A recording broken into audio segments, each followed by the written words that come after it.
The House on the Cliff by Franklin W. Dixon. Chapter 1. The Haunted House. Three powerful motorcycles sped along the shore road that leads from the city of Bayport, skirting Barnett Bay, on the Atlantic coast.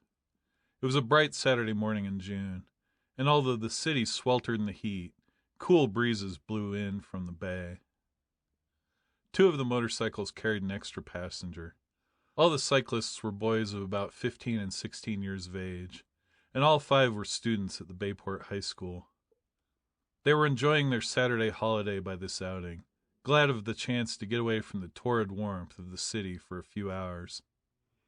When the foremost motorcycle reached a place where the shore road formed a junction with another highway, leading to the north, the rider brought his machine to a stop and waited for the others to draw alongside.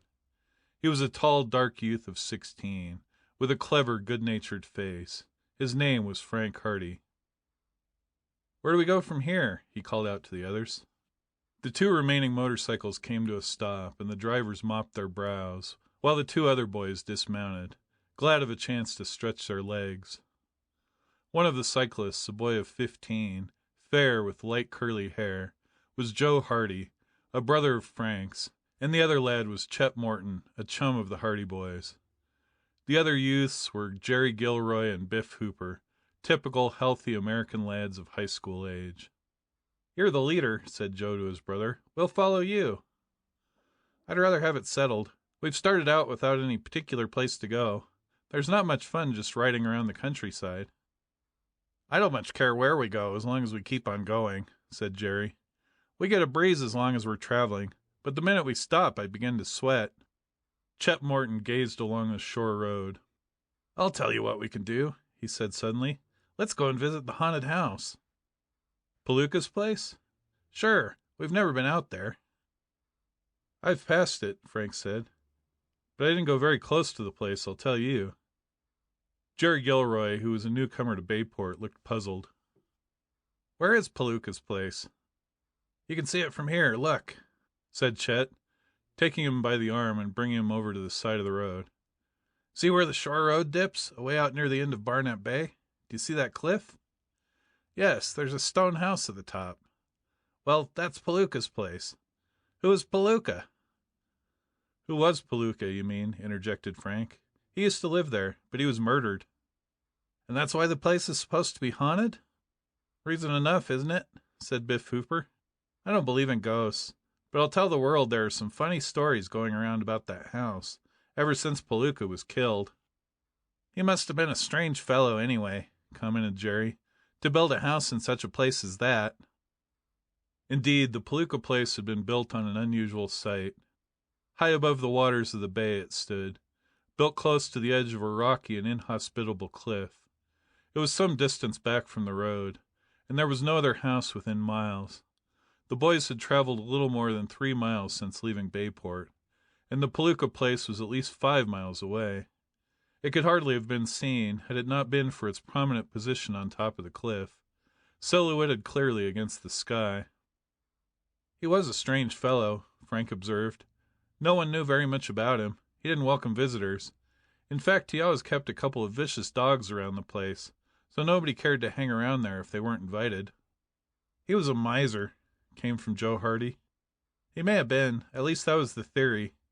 Everybody said Palooka had a lot of money, but after his death there wasn't a nickel found in the house."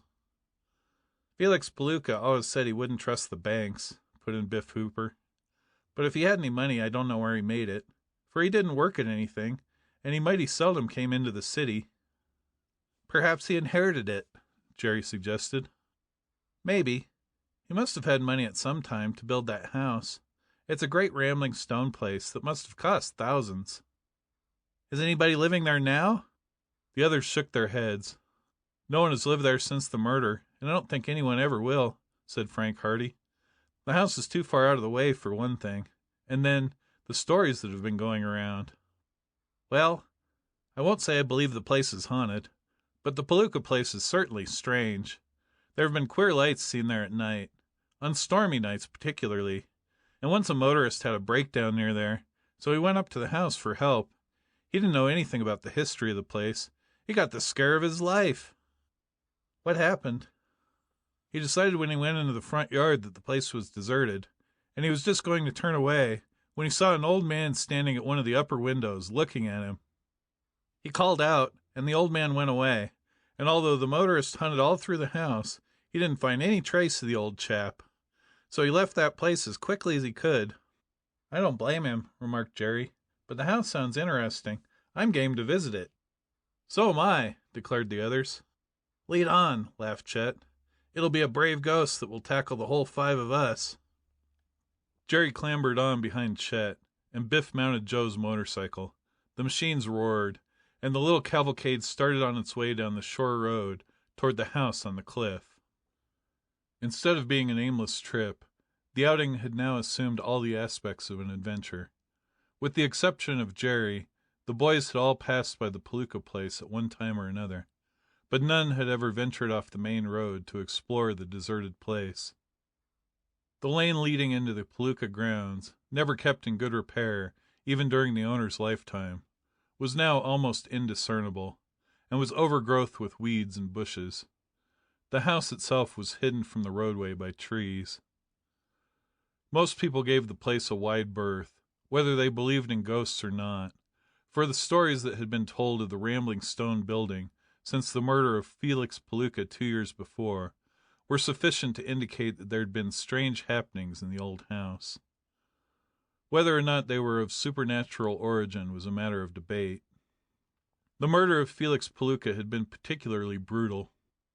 He was an old Italian, suspected, as Frank did, of being a miser.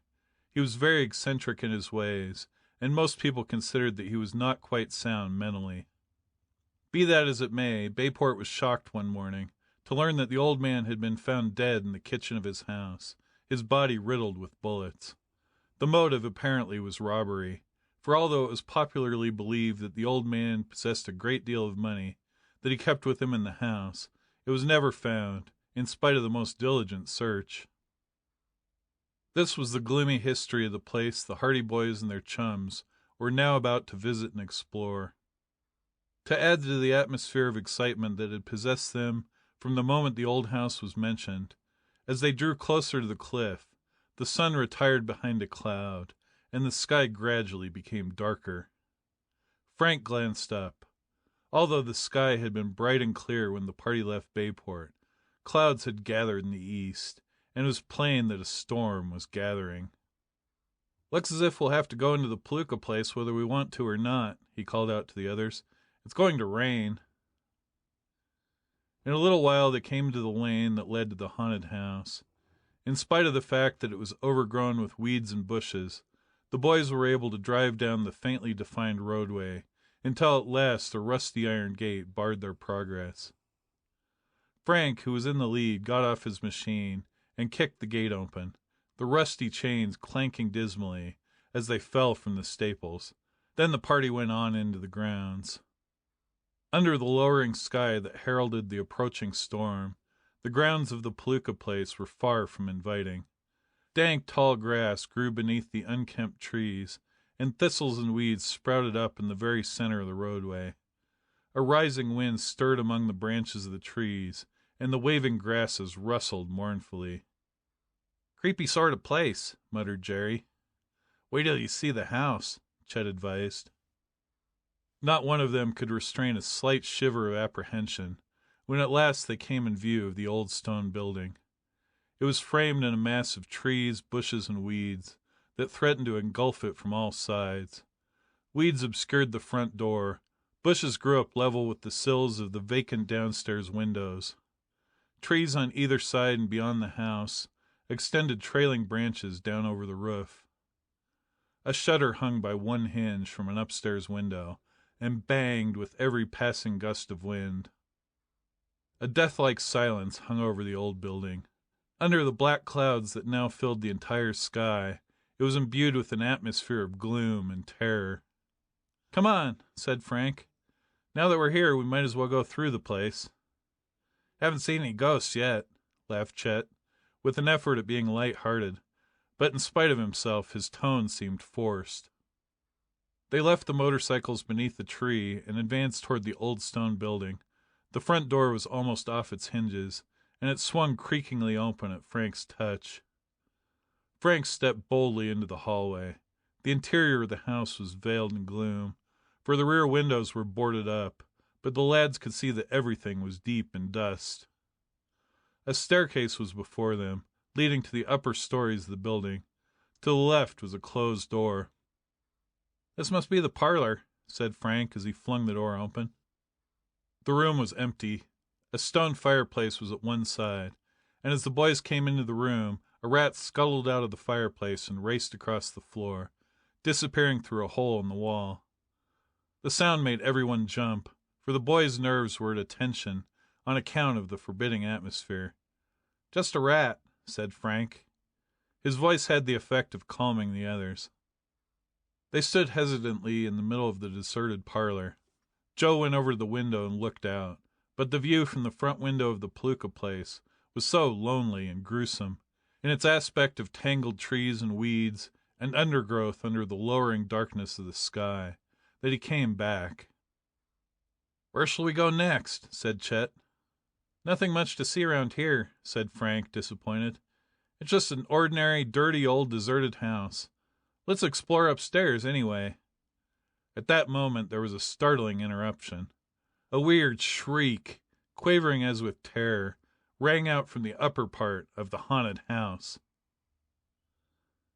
End of chapter 1.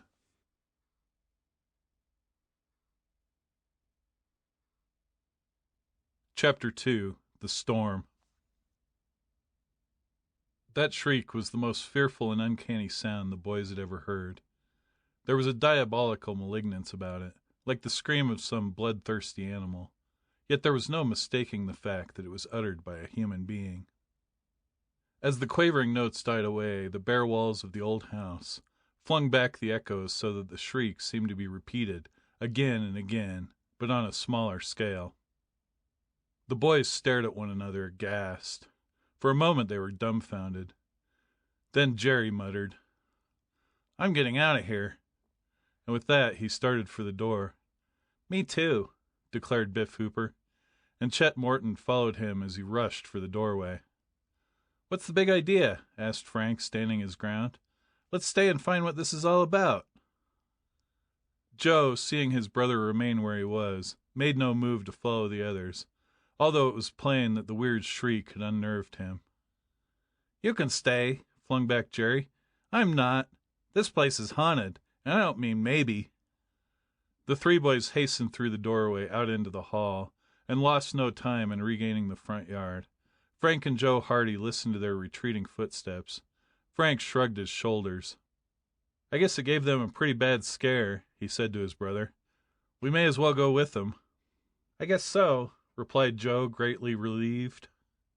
They were alone in the gloomy and deserted old house, and as they stepped into the hallway, Joe cast a cautious glance up the stairway, but there was nothing to be seen. The upper floor was veiled in shadow. The house was in silence that seemed even heavier than before. When the two Hardy boys got outside, they found the others waiting for them in the shelter of some trees about 100 yards from the house. The three were discussing the strange occurrence in excited tones, and when the Hardy boys came up to them, Jerry said, "I don't have to be convinced any further.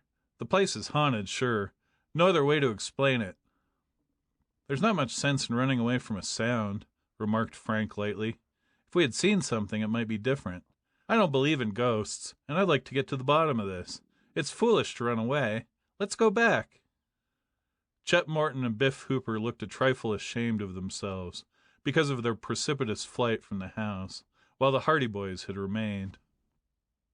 "I got the scare of my life," Chet confessed. "Just the same, I'm game to go back if you want to. How about you, Biff?" Biff Hooper scratched his head reflectively. "I'm none too anxious to go back in there again," he admitted. "Not that I'm scared, of course," he added hastily, "but I don't see where we'd learn anything anyway." "Well, Joe and I are going back, that's settled," declared Frank. "We want to get to the bottom of this mystery." "Mysteries are your meat," observed Biff. "Well, when you come to think of it, this is a good chance for a little detective work." He alluded to the fact that the Hardy boys were amateur detectives of some renown in Bayport. They came by their gift naturally, for their father, Fenton Hardy, had been for years on the detective staff of the New York police. Of late years he had been living in Bayport, conducting a private detective service of his own, with great success. He was known from one end of the country to the other as an exceptionally brilliant investigator. Frank and Joe Hardy, his sons, were ambitious to follow in their father's footsteps, although their mother wished them to prepare themselves for medicine and the law respectively. But the lure of Fenton Hardy's calling was persistent, and the two boys were bent on proving to their parents that they were capable of becoming first-class detectives. They had given proof of this already by helping their father in a small way on a number of cases, but their first big success had been achieved when they solved the mystery of a jewel and bond robbery from Tower Mansion in Bayport. The story of this has been related in the first and preceding volume of this series, The Hardy Boys, the Tower Treasure, wherein was recounted how the Hardy Boys solved the mystery of the robbery when the Bayport police and even Fenton Hardy himself were baffled. "I'd rather tackle a good mystery than eat," laughed Frank. "And here is one right to hand. Let's go back." Biff Hooper did not care to seem guilty of cowardice by staying behind, while his companions returned to the house. And he was on the point of a reluctant consent, when the matter was suddenly solved for them all by a downpour of rain. Storm clouds had been gathering in the sky for the past hour, and there had been dull rumblings of thunder. Now an uneasy wind stirred the branches of the trees, and rustled dismally among the undergrowth. There was a spatter of raindrops, and then the storm broke in abrupt violence. Rain poured down in sheets. "The motorcycles!" cried Frank. Turning up their coat collars, the boys ran through the thick grass, until they reached the place where their machines had been parked. "I saw an old shed near the house," called out Joe. "We can put the bikes under cover." There was an abandoned wagon shed near the rear of the house, and toward this refuge the lads trundled the heavy motorcycles. Although the shed was almost falling to pieces, the roof was still in fairly good condition, and the machines were safe from the downpour. "Come on," said Frank, when the motorcycles had been placed under cover. "Let's go back into the house." He led the way, running across the open space from the shed, through the driving rain, and Joe followed. The others, after a moment of hesitation, came after them. The back door of the house was open, and the lads ran up the steps into the shelter of the building. They were in a room that had evidently been used as a kitchen, and although rain came in slanting streaks through the open windows, the glass of which had long since been shattered, they were at least sheltered from the downpour that had assumed redoubled violence. The rain drummed on the roof of the old house, and poured from black skies on the nearby wagon shed. Thunder rolled and rumbled threateningly, and every once in a while a sheet of lightning tore a band of lurid light across the gloom. Chet took off his cap, which was drenched, and tried to dry it out. The others stood by the window, looking out at the terrific downpour. Then came the second shriek. It rang out suddenly, at a time when none of the lads was talking, and it was a replica of the first, a quavering, long, drawn-out yell that seemed to freeze the blood in their veins. No sooner had it died away than there came a terrific clap of thunder, and then the rain seemed to beat down on the roof of the old house in a frenzy. In the gloomy, dusty kitchen the boys stared at one another. Frank broke the silence. "I'm going to find out about this," he declared firmly, striding over to the door that led to the interior of the house. "Me too," said Joe. Taking heart by the Hardy Boys' example, the others crowded at their heels. Frank flung open the door and strode into the room beyond. It was a very gloomy chamber, for the one window was boarded up, but when their eyes became accustomed to the meager light, the boys saw that a door on the far side of the room led into a hallway. It was evidently not the hallway that they had already been in at the front of the house, but presumably one that led to a side door. "Nothing here," said Frank. "I'd like to find those stairs. That yell came from the upper part of the house." The boys made their way across the room. Outside they could hear the sweep of the rain and the steady rumblings of the thunder, for the storm was now at its height. Through the chinks of the boards over the window they could occasionally see the lurid glare of lightning. Suddenly there was a blast of wind that seemed to shake the entire house. A sharp, violent noise immediately behind them made every boy jump with surprise. They wheeled about. The door behind them had been blown shut. Biff Hooper, who was the nearest, grasped the knob and tried to open it. He wrenched and tugged at the door, but it remained obstinate. "We're locked in," he muttered. "We can get out all right," said Frank. "There must be a door in this side hall." He walked across the room and entered the hallway. At the same instant a maniacal howl rang through the old house. The hollow echoes magnified its volume. A flash of lightning illuminated the startled faces of the 5 boys. With one accord they rushed into the hallway. It was a narrow place, heavy with dust, and their feet thudded heavily on the moldy flooring. Crash! At the far end of the hall they had a glimpse of falling plaster that fell in a great heap to the floor. A dense cloud of dust arose and filled the narrow chamber. "Run for your lives!" yelled Frank. But no sooner were the words out of his mouth than there came a ripping, crackling sound from overhead. Immediately above them a large part of the ceiling, disturbed no doubt by the vibrations of their feet as they ran into the hall, had given way. A wide crack that showed in the plaster quickly became wider, and then, with a terrific roar, half the hall ceiling came tumbling down upon the lads. They were buried in dust and laths and plaster, that came upon them in such an avalanche that they were thrown to the floor. The splintering of wood and ominous crackling that followed indicated that more of the ceiling was about to go, and then came a roar even louder than the first, as another avalanche of debris rolled down upon them. Was the Palooka house falling in? End of chapter 2.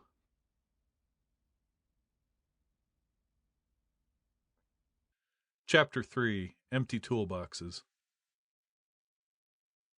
When he was knocked off his feet by the impact of falling debris, Frank Hardy crouched down, protecting his head as well as possible, until the downfall was over. Although a great deal of rubbish descended, it was not heavy material, and when at last the rain of plaster and splintered laths had ceased, Frank knew that he was uninjured, although he was almost buried in the heap, and half smothered by the thick dust that rose all about him. He managed to get to his feet, fighting his way clear of the rubbish, and the first sight that met his eyes was an arm, sticking out of the debris near by. He seized the outstretched hand, and dragged the owner to safety, discovering that it was his brother, Joe. By this time the others were beginning to extricate themselves, and within a few minutes all 5 boys, covered with dust from head to foot, had scrambled out to the clear floor in the middle of the hall. No one was injured, although Joe and Jerry complained of bruises about the head and shoulders. "Let's get out of here," exclaimed Chet, as soon as he could get his breath. "I'm not going to fool around this house any longer." He looked about them for some means of escape. "I don't think it's very healthy myself," Frank agreed. He saw a door at the side of the hall, and going over tried to open it. But the door was locked fast, and although he kicked at it and shoved against the panels with all his strength, he was unable to budge it. "There's a window," declared Joe. "Let's break our way out." The window was boarded over, but the glass was already shattered, so Chet and Jerry, picking up rocks that had tumbled down in the debris from the walls and ceiling, pounded at the boards. "We'd better keep moving," advised Biff Hooper. "Perhaps the rest of the place will start caving in on us." There was a splintering sound as one of the boards fell loose, revealing the rain-soaked trees and bushes outside. Another onslaught with the rocks, and another board fell away, leaving a space sufficient to admit of the passage of a human body. "Gee, that looks good to me. Let's get out of here quick. That suits me. Don't lose any time. This whole building may be coming down." As the last words were uttered, the boys heard another crash behind them. It was so close that it made all of them jump. "Hurry up, everybody," yelled Biff Hooper. "Can't get out any too fast for me," returned Jerry. "You said it," muttered Chet. One by one the boys scrambled up on the window sill and squeezed their way out between the boards, until at last all were standing outside the old house. The storm was still raging. Rain poured down in a drenching torrent. "Now let's get as far away from this place as we can travel," said Jerry. "Somebody's going to get killed if we stick around here much longer." He was pale with fright, and it was plain that the strange experiences of the past hour had completely unnerved him. "That's the way I feel about it," agreed Biff Hooper. "I'm not a bit comfortable around here. Let's beat it." "I'd like to find out what's wrong with the place," persisted Frank doggedly. "You couldn't drag me back in there with a team of horses," objected Chet. "Let's clear out. I've had enough of it." "Come on," urged Jerry. "There's no use going back. The whole place will cave in on us if we aren't careful. And anyway, there's something fishy about the house." Frank saw that the others were determined on leaving, in spite of the pouring rain, so reluctantly he gave in, and the 5 boys hastened around the side of the house, over to the shed, where they had left the motorcycles. "We can at least stay in the shed until the rain goes over," he said. "Not on your life," declared Chet Morton. "I'm going to put as much distance between little me and that haunted house as I can. This place gets on my nerves." And with that he began tinkering with the machine, preparatory to starting it. Frank and Joe decided that no good would be served in arguing the matter, so they prepared to leave with the others, although they privately resolved to return to the Palooka place at the earliest opportunity, to investigate the mystery of the house on the cliff more thoroughly. Jerry and Biff Hooper took their places, and in a few minutes the 3 motorcycles drove slowly out of the shed and across the yard toward the lane. It was then that they heard the laugh. From the haunted house came a harsh, mocking laugh that rang out in peals of derisive merriment. It continued for several seconds, and could be heard quite plainly, even above the noise of the engines and the drumming of the rain on the roof. Then it stopped abruptly. The boys looked at one another. "Did you hear someone laugh?" asked Frank, unable to believe his ears. "You bet I did," exclaimed Chet. "And that does settle it. I'm leaving here right away." "That was the most nerve-wracking laugh I ever heard in my life," declared Jerry. "Let's get out of here, quick." "Somebody's playing a joke on us," Frank said angrily. "I'm going back." "Joke nothing. That place is haunted. Come on." And with a roar, Chet's motorcycle leaped forward as he headed down the lane toward the main road. Joe, after looking behind and motioning to his brother to stay with the party, followed him. Soon the 3 motorcycles were speeding down the lane, and from the haunted house came peal after peal of that same demoniacal laughter, as though mocking their flight. Then, as they rode on through the streaming rain, and the haunted house was lost to sight among the wet and sodden trees, the laughter died away. When they reached the main road, the boys turned their motorcycles in the direction of Bayport, and for more than 5 minutes the machines rocked and swerved as they sped along through the muddy ruts. The boys were soaked to the skin, and water dripped from the peaks of their caps into their eyes. The rain poured down with redoubled violence, and the others could scarcely see Chet's machine through the misty downpour. Chet was making such good time back to Bayport that they found it difficult to keep up with him. Frank Hardy was still dissatisfied. He had really wanted to remain behind and probe the mystery of the house on the cliff further. He held no stock in the ghost theory. The shrieks and the mocking laugh, he was sure, were of human origin. But what could have been the motive? It may have been that some boys had been in the house when they arrived, and had simply seized the opportunity to play a joke on them. "In that case," he muttered to himself, "the story will be all over the Bayport High School by Monday, and we'll be kidded within an inch of our lives for running away. We should have stayed behind." Something told him, however, that this was no ordinary schoolboy prank. The incident of the falling ceiling had unnerved him slightly. It was only by good luck that none of them had been seriously hurt. Of course it may have been entirely accidental, but it seemed to have happened at a strangely opportune time. Then the recollection of the shrieks and the mocking laugh came back to him again, and he shivered as he recalled the maniacal intensity of the tones. "If it was any fellow like ourselves, he was a mighty good actor," Frank said to himself. "I've heard of a person's blood running cold, but I never knew what it meant until I heard those yells." Suddenly his motorcycle began, as he termed it, acting up. It coughed, lurched, backfired explosively, and then the engine died. "What a fine time for a breakdown," Frank said as he dismounted. Joe drew up alongside. "What's the matter?" he called. "Engine broke down." "Gosh, aren't you lucky?" exclaimed Joe, grinning. "There's a shed over at the side of the road. Bring it over under cover." He pointed to a tumble-down shed nearby. Frank realized that it might take some time to discover the trouble, so he trundled the motorcycle over to the refuge his brother had indicated. In the meantime, Chet Morton had looked back, to find that the others were not following him, and had decided to return. The roar of his machine could be heard through the rain as he rode back toward them. In the shelter of the shed, Frank first of all took off his coat and cap, which were dripping wet, and hung them up on a projecting board. Then, as Joe and Jerry stood by, glad of the chance to get in out of the rain, he rolled up his sleeves and prepared to find the source of the trouble. They could hear Chet calling for them as he drove along the road in the rain. "Thinks we're lost," laughed Joe. He went over to the front of the shed and hailed their companion. "Come on up here," he shouted. "Had a breakdown." Grumbling audibly, Chet dismounted and came over toward the shed. In the meantime, Frank had opened the toolbox of his motorcycle. The others were startled by a sudden exclamation. Frank was staring at the toolbox, with a bewildered expression on his face. "My tools!" he exclaimed. "They're gone!"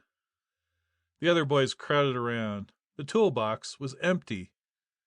"Did you have them when you left Bayport?" asked Joe. "Of course I did. I never go anywhere without them. Who on earth could have taken them?" "You can have mine," offered Joe, going over to his own motorcycle. He snapped open the toolbox on his machine, and then gave a shout of astonishment. "Mine are gone, too!" End of chapter 3.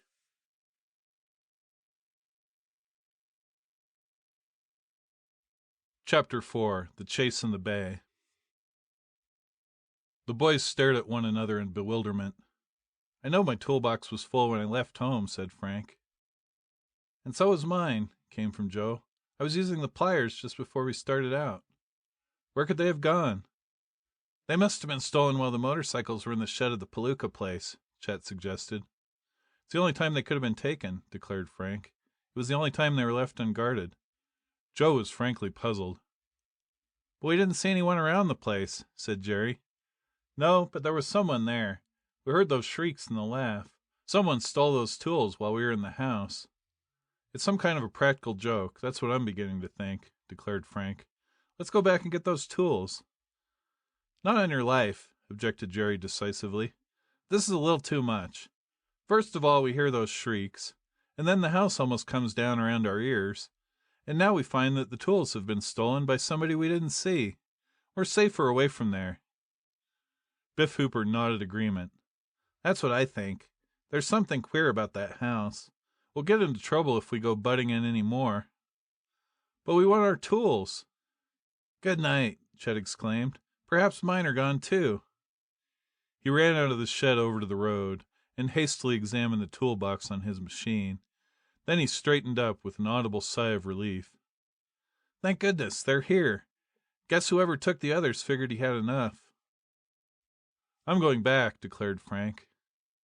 "If you do, you'll have to excuse me," Chet said. "You're welcome to use my tools to fix up your machine, but I won't go back with you." "Me neither," chimed in Jerry and Biff simultaneously. Frank and Joe were silent.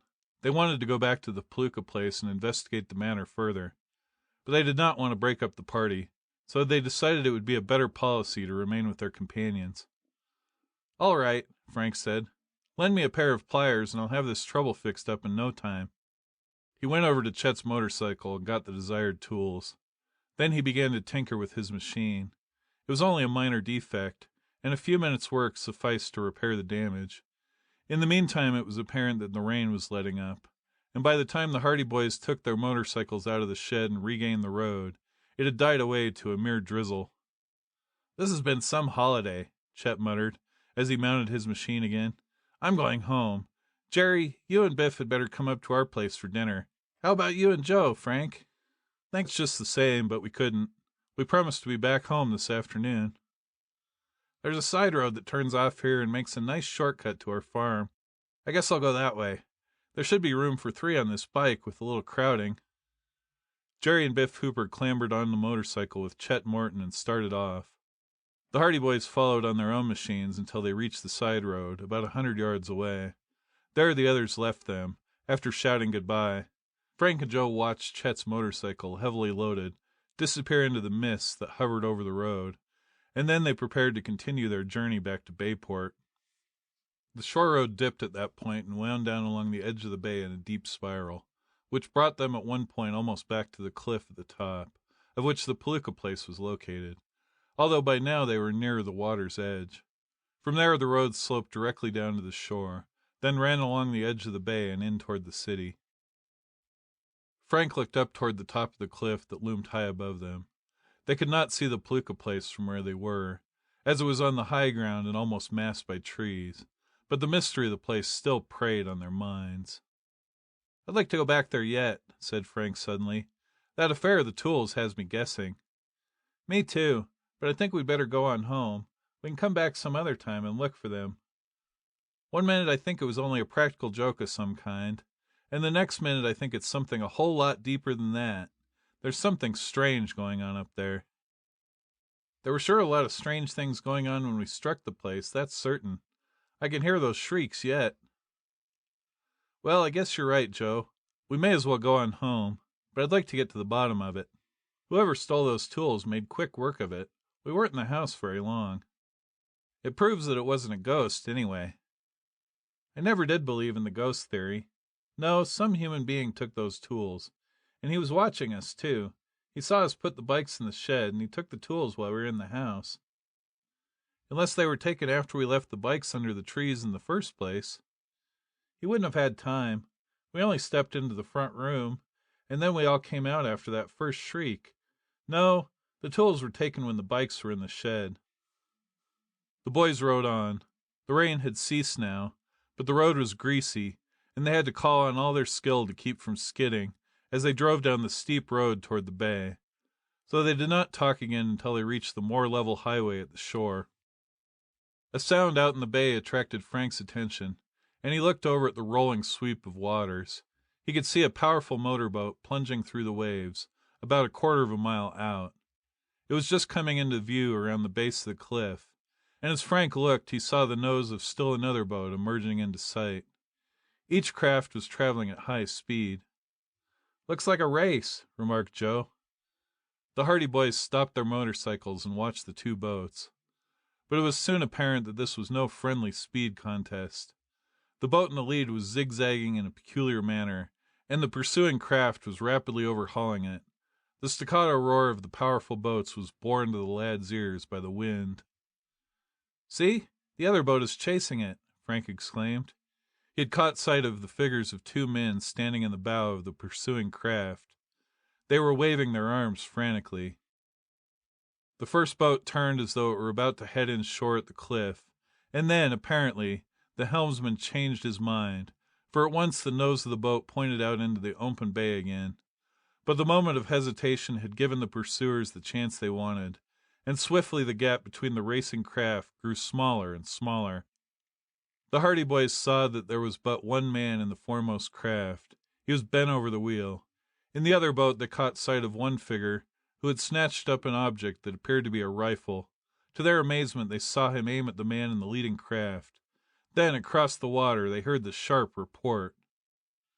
The lone figure in the first boat dropped out of sight. Whether he had been hit or not the boys could not tell, but the craft did not slacken speed. Instead, it still continued to race madly through the waves. But the pursuers rapidly drew closer until at last the boats were running side by side. They were so close together that it appeared as if a collision were imminent. "The whole crowd of them will be killed if they aren't careful," muttered Frank. Then, just when it seemed that both boats must crash together, the pursuing craft, as though it had given up the chase, veered abruptly away and headed out toward the middle of the bay. The speed of the other boat decreased. The roar of its exhaust became intermittent. "Engine trouble," suggested Joe. But there was more than engine trouble. With startling violence, a sheet of flame leaped high into the air from the motor boat. There was a stunning explosion and a dense puff of smoke. Bits of wreckage were thrown high into the air, and in the midst of it all the Hardy Boys, horrified, saw the figure of the man they had noticed before, as he was hurled into the water. The whole boat was swiftly ablaze. Hardly had the wreckage begun to fall back into the water, with spasmodic patterings and splashes, than the craft was in flames from bow to stern. "Look!" shouted Frank. "He's still alive!" The man of the boat had been killed by neither the rifle shot nor the explosion. They could see him struggling in the water not far from the blazing craft. His head was a dark oval above the water, and he was slowly trying to swim ashore. "He'll never make it," gasped Joe. "We'll have to try to save him," answered his brother. End of chapter 4.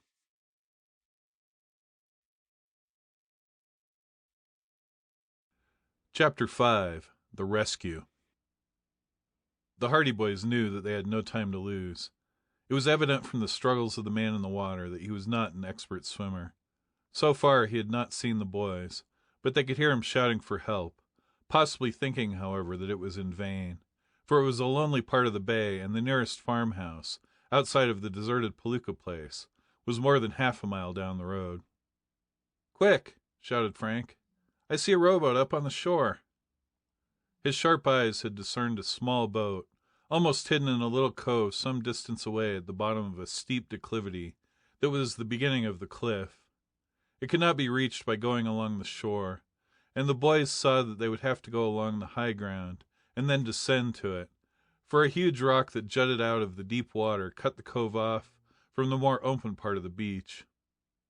They left their motorcycles on the side of the road, and hurried back up the slope, then cut down across a narrow strip of weeds and grass, until they came to the top of the declivity. They could still see the victim of the explosion struggling in the waves. The man had seized a piece of wreckage, and was able to remain afloat, but the boys knew it was only a matter of time before his strength would give out. "Looks to be almost all in," remarked Frank. "I wonder if he's anybody we know," came from his brother. "It isn't likely." Frank reached out suddenly and caught hold of Joe's arm. "Look out there, or you may break a leg." "It certainly is mighty slippery," answered Joe, and he managed to regain his footing. He had come close to going heels over head on the rocks. Slipping and scrambling, they made their way down the slope toward the little cove.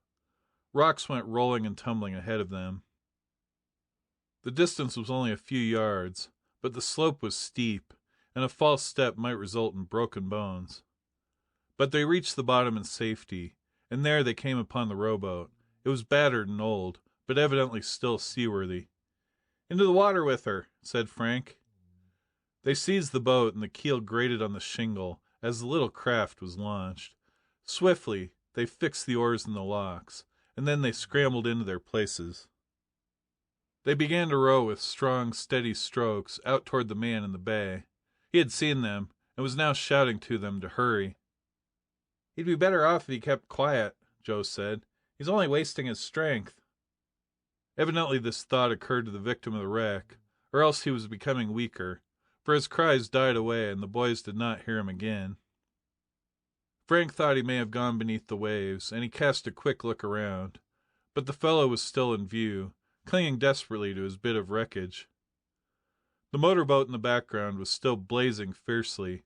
Flames were shooting high in the air, and the craft was plainly doomed. A great pillar of smoke was rolling into the sky from the burning boat. As for the other motorboat, Frank could hear the roar of its exhaust as it continued its flight out into the bay. For a while he could see its dim shape, when he turned around once in a while, but then the fleeing boat disappeared into the mist and the gloom. The boys exerted all their strength, and the little rowboat fairly leaped over the waves. Both were good oarsmen, and it was not long before they had drawn close to the man in the water. But it looked as though they would be too late. When they were only a few yards away, Frank looked around, to shout encouragement to the victim of the wreck. Even as he looked, he saw the man wearily give up his grasp on the piece of wreckage to which he had been clinging. Frank had a glimpse of the white face and the despairing eyes, and then the man sank slowly beneath the waves. "He's drowning, Joe!" shouted Frank, as he bent to his oar again. With a mighty effort they brought the boat close by the place where the man had gone down. Frank leaped to the side of the boat and peered down into the depths. He began taking off his coat, preparatory to diving to the rescue. Then the fellow came to the surface again, gasping for breath, but so weak that he could scarcely make a struggle. He emerged from the water right beside the boat, and Frank leaned over, grasping him by the hair. This sufficed to prevent the man from sinking for the second time, and Frank managed to get a grip on the collar of his coat. Then, with Joe helping and in imminent danger of upsetting the boat, he managed to drag the stranger to the side of the craft. The fellow was a dead weight, for he had lapsed into unconsciousness when Frank seized him, but somehow they contrived to get him into the boat, and there he lay, sprawled helplessly, more dead than alive. "We'd better get him to shelter some place and revive him," said Joe. "We can't do much for him here." "How about that farmhouse down the bay?" "The very place. Where is it?" They finally located the farmhouse, a snug little building back off the main road some distance down the bay. It meant considerable rowing, but there was a life at stake. The blazing motorboat nearby was a roaring mass of flames. Then it began to sink beneath the waves. There was a great hissing sound and a heavy cloud of steam as the craft sank lower and lower into the water, its blazing embers blackening to the touch of the sea. Swiftly, at last, the boat disappeared. Its stern seemed to hesitate for a moment, and then it slid quickly down into the waves, and the only trace was a widening pool of oil and scattered wreckage on the surface of the water. But the Hardy Boys were too busy to give more than passing notice to the spectacle. Their immediate problem was to get the stranger under shelter. Frank decided that there was no necessity for first aid. The man had been conscious when he rose from the water the first time, so there could not be much water in his lungs. He had simply given in to exhaustion and fatigue, resulting from his long struggle in the waves. They headed the boat down the bay, in a direct line with the little farmhouse, which they could see nestling among the trees. They had already spent much energy in rowing out to rescue of the stranger, but they fell to the new task with a will. Rowing with machine-like precision, they felt the little boat respond to every effort, and it fairly leaped along. This time they had the wind and the waves with them, and they made good time. The man they had rescued lay face downward in the bottom of the boat. He was a slim, black-haired fellow. His clothes, which of course were soaked with water, were cheap and worn, the sleeves being frayed at the cuffs. They could not see his face, but they judged him to be young. He was still unconscious. Frank let Joe take his oar for a moment, and crouched down beside the stranger. He turned the man over, and the limp form lolled about as helplessly as a bag of salt. As they had surmised, he was a young fellow, with sharp, clean-cut features. He wore a cheap shirt, open at the throat. Frank pressed his ear to the fellow's chest and listened for signs of life. Finally he straightened up, with a mutter of satisfaction. "His heart's beating all right," he told Joe. "He's alive, at any rate. Just all in. He'll come to after a while." He returned to his oar, and the little boat skimmed over the waves, on toward the farmhouse in the distance. The boys rowed until the muscles of their arms were aching, but at last they drew near the shore, and finally the pebbles grated underneath the keel. Frank leaped out and dragged the boat part way up on the beach. Then, between them, they carried the unconscious man up the rocky shore toward the farmhouse. They found a path that led through a field up to the back door of the house, and although their burden was heavy, they managed to carry the still figure, limp and motionless, across the field. A gaunt, kindly-faced woman came hurrying out of the house at their approach, and from the orchard nearby came a man in overalls. The farmer and his wife had seen them. "Laws, what's happened now?" asked the woman, wide-eyed, as they came up to her. "This man was mighty nearly drowned out in the bay," explained Frank. "We saw your house." "Bring him in," boomed the farmer. "Bring him indoors." The woman ran ahead of them and held the door open. With the farmer giving aid, the boys carried the unconscious man into the house, and placed him on the couch in the comfortably furnished living room. The farmer's wife glanced dubiously at the stream of water that dripped from the victim's clothes, for she was a tidy soul, and she had just scrubbed the floor that morning. But her better nature overcame her housewifely instincts, and she hastened out to the kitchen to prepare a hot drink. "Best rub his hands," suggested the farmer. He was a burly man with a black beard. "It'll bring the blood back to his cheeks. One of you take off his boots and we'll wrap his feet up in warm flannels." For the next 5 minutes the house was a scene of excitement, as the farmer and his wife bustled about, and the Hardy Boys rubbed industriously at the hands and feet of the unconscious man, trying to restore him to consciousness. At last there was a sign of reviving life. The man on the couch stirred feebly. His eyelids fluttered. His lips moved, but no words came. Then the eyes opened, and the man stared at them as though in a daze. "Where am I?" he muttered faintly. "You're safe," Frank assured him. "You're with friends." "Pretty near cashed in, didn't I?" "Yes, you pretty nearly drowned, but you're all right now." "It was Snackley," said the stranger, as though talking to himself. "Snackley got me, the rat." End of chapter 5.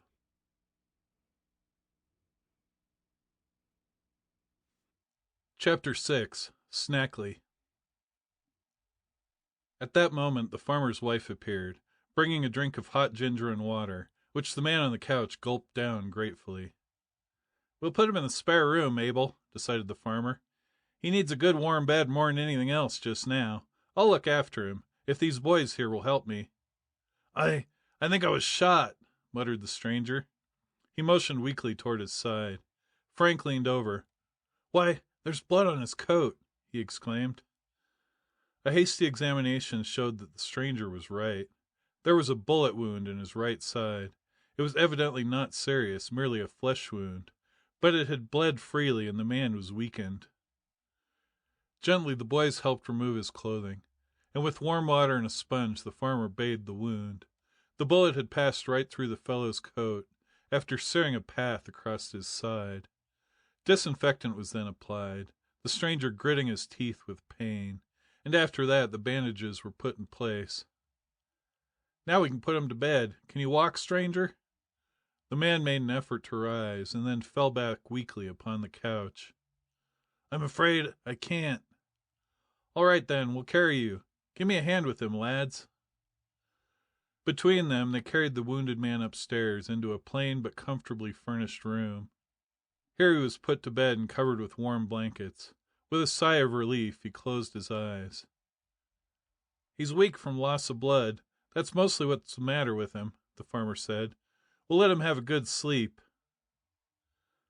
They left the room, and when they went out into the kitchen again, the Hardy Boys told the farmer and his wife of the strange adventure they'd just been through. The farmer listened thoughtfully. "Queer," he observed. "Mighty queer." Then, glancing significantly at his wife, he said, "What do you think of it, Mabel?" "I think the same as you, Bill, and you know it.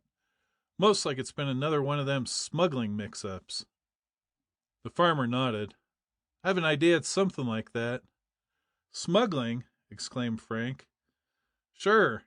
There's been quite a bit of smuggling goes on around Barmet Bay, you know. Leastways, there has been in the past few months. That's been my suspicions, anyway.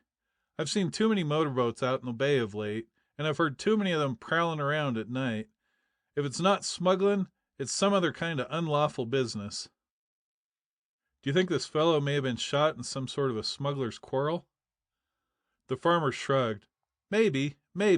I ain't saying nothing. It ain't safe to say anything when you don't know for certain, but I wouldn't be a mite surprised." Mr. and Mrs. Kane, as they introduced themselves, were just about to have dinner, and they invited the Hardy Boys to stay. This the lads were glad to do, as they were very tired by their exertions of the morning, and they were already feeling the pangs of hunger. They sat down to the simple but ample meal, typical farm fare of roast beef and baked pork and beans, with creamy mashed potatoes, topped off with a rich lemon pie, frothy with meringue and fragrant coffee. During the meal they discussed the strange affair at the bay.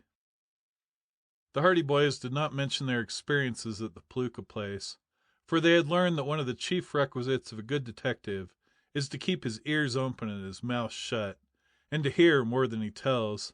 At that, one mystery was enough for one dinner.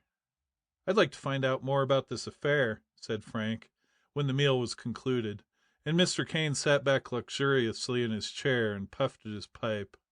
Perhaps that fellow is awake now. Wouldn't do any harm to see. You might ask him some questions. I'm just as curious about it as you are yourself." They went upstairs. The stranger was sleeping when they looked into the room, but the slight noise they made awakened him, and he gazed at them dully. "Feeling better?" Joe asked. "Oh, yes," replied the stranger weakly. "I must have lost a lot of blood, though." "That was when they shot at you just before the boat blew up," said Frank. The man in the bed nodded, but said nothing. "What's your name, stranger?" asked Mr. Kane bluntly. The man in the bed hesitated a moment. "Jones," he said at last. It was so evidently a false name that the Hardy boys glanced at one another, and the farmer scratched his chin doubtfully. "How come you to be in such a mess as this?" he asked at last. "Why were they shooting at you for?" "Don't ask me, please," said the mysterious Jones. "I can't tell you. I can't tell you anything."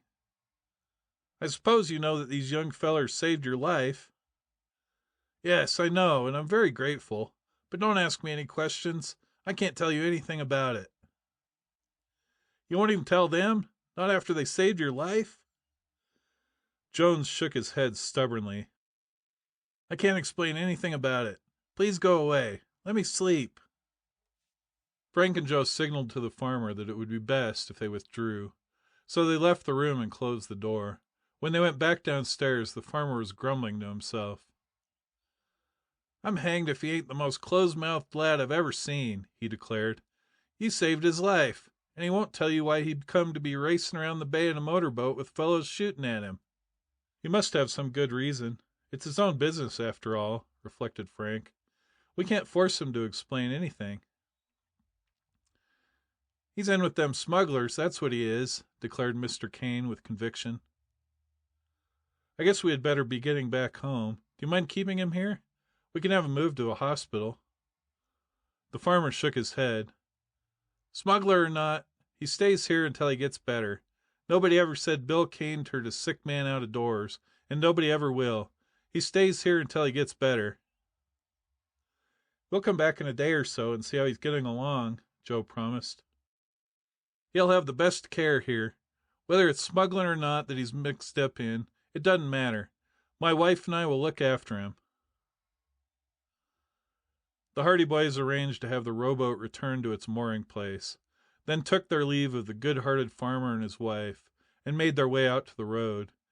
Then they went back to the place where they'd left their motorcycles, and in a short while were speeding again on their return to Bayport. "That fellow is certainly a queer stick," remarked Joe, as he and his brother motored toward home. "I'll say he is," answered Frank. "There's something mighty queer about all this, and don't you forget it." It was mid-afternoon when they turned their motorcycles into the driveway beside the Hardy home, and after they had put the machines in the garage, they went into the house. They found their father, Fenton Hardy, in his den just off the library. He was never too busy to talk to his sons, and when they came in, he put down the papers he was studying and leaned back in his chair. "Well, what have you two been up to today?" he inquired, smiling. "We've had a real adventure this time, Dad," Frank told him. "We were out to the old Palooka place with some of the fellows." "That's the haunted house, isn't it? See any ghosts?" The boys looked at one another. "No, we didn't see any ghosts exactly, but—" "You don't mean to tell me you heard some?" Fenton Hardy threw back his head and laughed with delight. "You may laugh, but some mighty queer things happened out there," insisted Joe. Whereupon the brothers told their father of the strange experiences at the deserted farmhouse. But Mr. Hardy refused to take them seriously. "Some of your school chums playing a joke on you," he said, dismissing the affair. "They'll be laughing their heads off about it right now." "But how do you account for the toolboxes being robbed?" "They just did that to make it a little more mysterious. Probably they'll hand you back your tools at school on Monday, just to prove their story." This aspect of the situation had not occurred to the boys. They began to look a bit sheepish. If it had been the work of practical jokers, it was only natural that they would seek something definite, whereby to prove the fact that they'd been at the farmhouse. "Gosh, we'll never hear the end of it if that's the case," sighed Joe. "Oh well, we'll just have to take it in good part. But we didn't tell you about what happened on the way home. Tell him about it, Frank. Another adventure? A real one. No practical joke about this. Frank thereupon told their father about the two motorboats in Barmet Bay, about the chase and the resulting explosion. He modestly underestimated their own part in the rescue of the victim of the wreck, but Fenton Hardy nodded his head in satisfaction as the story went on. Good work, he muttered. You saved the fellow's life, anyway, and it looks as though you've stumbled on a mysterious bit of business in that motorboat chase. What did the man say his name was? Jones, answered Frank doubtfully. Fenton Hardy raised his eyebrows. Of course, there are lots of Joneses in the world. It might be his real name, but more than likely it isn't. Would he tell you anything about the reason for the chase? Did you question him? He wouldn't tell us anything at all. We made a few inquiries, but he said he couldn't explain. Still more mysterious, reflected the detective. Do you think he will talk when he gets better? I'm afraid not. He seemed quite determined not to tell us anything about himself or about the men who were chasing him. Do you remember, Frank? Exclaimed Joe. When we brought him into the house, just as he'd become conscious again, what was it he said? Oh, yes, I'd forgotten. He said, Snackley got me, the rat. Whatever that meant. Snackley? Exclaimed Fenton Hardy, starting up. Are you sure he said Snackley? Are you sure that was the name? I'm certain. Aren't you, Joe? Yes, that was the name, all right. Well, that does give us something to work on, the detective said. Probably you've never heard of Snackley, but I have. Who is he? Asked Frank. Ganny Snackley is a noted criminal. He's a smuggler, one of the leaders of a ring of smugglers who bring in opium and other drugs from the Orient. Is it possible that he's bringing drugs into the country at Barmet Bay? End of chapter 6.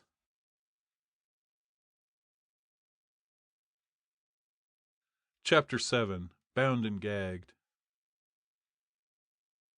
The Hardy boys were astonished by this information. Their father, tapping a pencil quickly on the desk, leaned forward in his chair.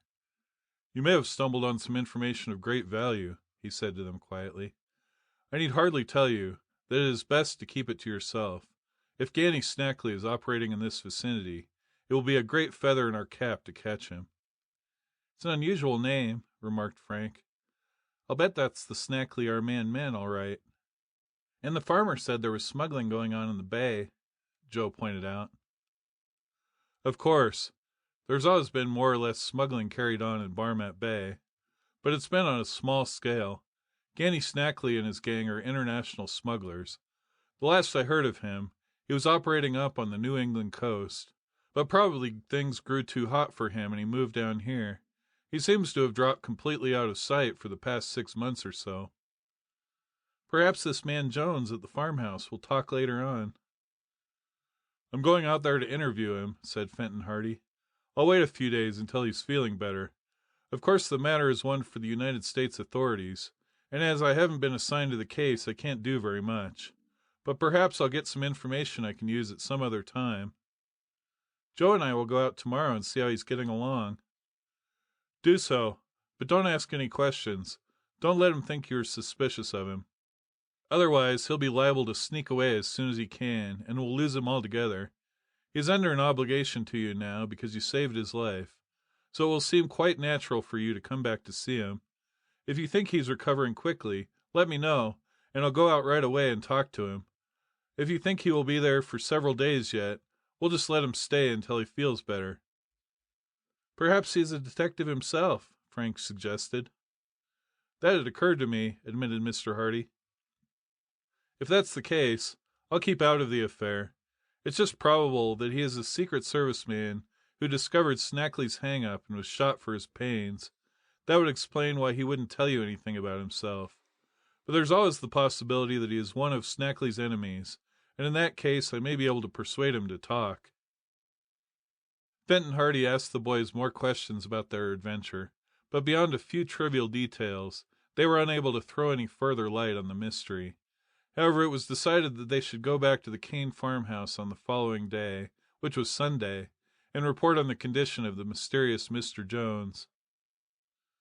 With that, they left their father, spending the rest of the afternoon in eager discussion and speculation concerning the strange events of the day. It had been an eventful holiday for them, and although they went over the incidents time and again, they were unable to arrive at any solution of the puzzling affair in Barmet Bay. As for the happenings at the house on the cliff, they were inclined to accept their father's theory that some practical joker had been to blame. Next morning after church, they took the motorcycles out of the garage and prepared to ride out to the Kane farmhouse, there to make inquiry as to the condition of the man they had rescued on the previous day. "Remember," warned their father, "don't ask him too many questions or he'll get suspicious. Just find out how long he's likely to remain at the farm. If his injuries aren't very serious, he'll be leaving in a day or so, and we want to check up on him." The boys promised to follow the detective's instructions. Unlike the day previous, this Sunday was clear and bright, and the rain of the afternoon before had laid the dust, so that they enjoyed their journey out along the shore road. "It'd be a bad joke on us if Mr. Jones left before we got there," remarked Joe. "I don't think he will. That wound in his side is enough to keep him laid up for a few days. And anyway, he lost so much blood yesterday that it would take him a while to get back his strength. I hope he isn't a detective." "Why?" "It would be great if we could get a chance to do some work on this case ourselves.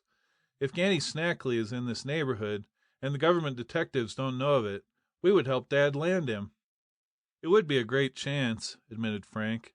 "But I think we'll find our friend Jones is a detective. That is, if we ever find out anything definite about him. Why else should Snackley and his men try to kill him? For there's no doubt they left him for dead." "Perhaps he was another smuggler they wanted to get rid of." "Maybe, but I think it's most likely he's a Secret Service man."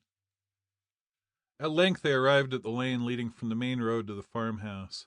As their motorcycles roared down the drive, they watched for some sign of life about the place.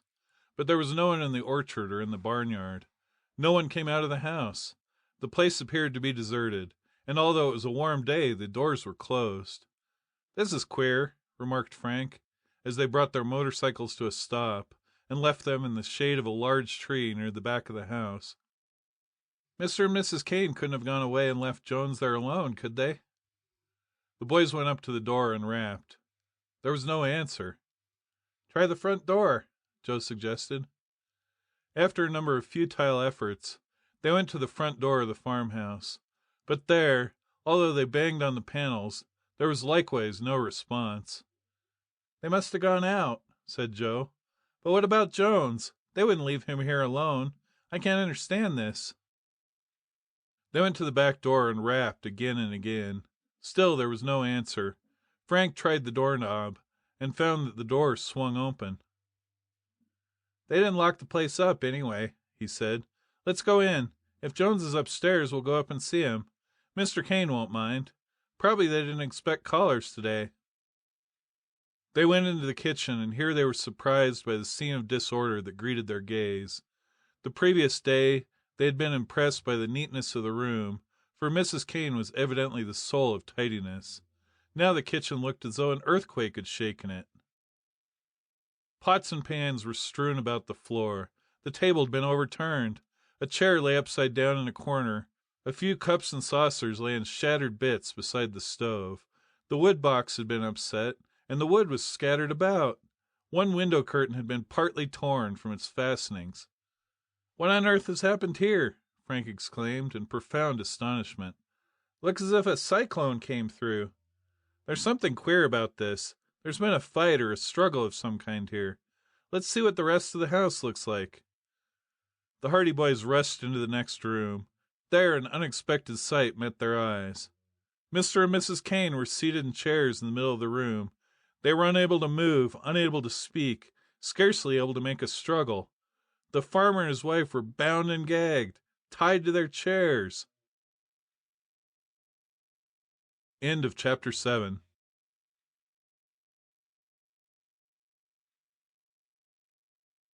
Chapter 8. The Stolen Witness. Swiftly, the Hardy boys rushed over to Mr. and Mrs. Kane and began to release them. The farmer and his wife had been trussed up by strong ropes. They had been so well gagged that they had been unable to utter a sound. It was only a matter of a few minutes, however, before their bonds were loosened and the gags removed. "Thank goodness!" exclaimed Mrs. Kane, with a sigh of relief, as the gag was taken away. Her husband, sputtering with rage, rose from his chair and hurled the ropes to one side. "What happened?" asked the boys in amazement. For a moment Mr. and Mrs. Kane were unable to give a coherent account of their experience, owing to the strain they had undergone.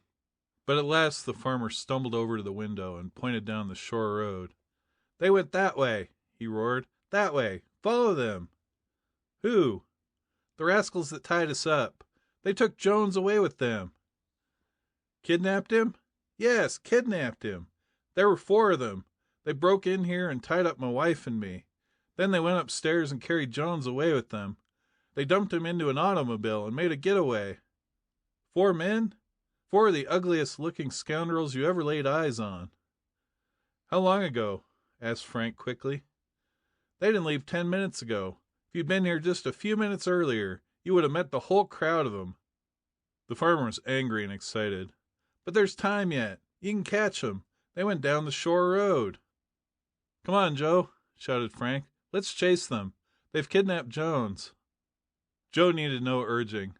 The Hardy Boys left the farmer and his wife, rubbing their chafed wrists and ankles, and hastened out of the house over to their motorcycles. Within a few seconds the staccato roar of the powerful machines broke out on the still air, and then they went rocking and swaying down the lane out onto the shore road. "Some high-handed proceeding, I'll say," yelled Frank, to make himself heard over the roaring of the motorcycles. "Those rascals ought to be in prison," returned his brother. The boys followed in the direction the farmer had indicated.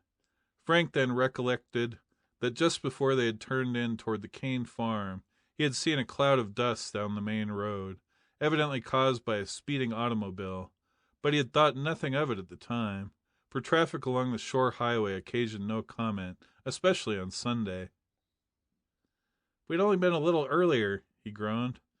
"We'll catch up to them. They haven't much of a start. Maybe we can follow them to some town and have the whole gang arrested." The motorcycles roared along at top speed. Both the Hardy Boys were skillful drivers, and for a while Frank was able to follow the course of the car they were pursuing by watching the fresh tread mark in the dust. But when the road came to the place where it intersected with the road leading up to the Morton farm, the tread mark became lost, as evidently another car had turned out of the side road in the meantime, and obliterated the fresh tread here and there. They passed the lane that led into the Pluka place and continued on down the shore road until they came to a hilltop that commanded a view of a wide stretch of country. Here they could see the road winding and dipping for a distance of more than a mile, until it was lost to sight in a grove of trees, but there was no sign of the automobile they were seeking. "They've given us the slip, I guess," said Frank, as he brought his motorcycle to a stop. "They had a good start, and they weren't letting the grass grow under their feet either. Think we should keep on?" "There's not much use. We'd better go back to the farmhouse and hear what Mr. and Mrs. Kane have to say about this." They turned their motorcycles about and headed back toward the farm. On the way they discussed the mysterious kidnapping. "Evidently those men in the other motorboat saw us rescue Jones, or else they heard that he'd been taken to the farmhouse," remarked Joe. "They must be desperate characters." "I wonder what will happen to poor Jones now," said Frank gravely. "They tried to kill him in the first place. This time, do you think they'll murder him?" "It looks like that. They didn't show him any mercy out in the bay. They left him for dead that time. Now they'll make sure of it." Joe shuddered. "If they were going to kill him, they'd hardly go to all that bother of kidnapping him," he pointed out. "Perhaps they just want to keep him out of the way. Perhaps they were afraid he would tell about their chasing them and setting fire to his motorboat. They were mighty anxious to get their hands on him when they would come to the house in broad daylight and tie up Mr. and Mrs. Kane.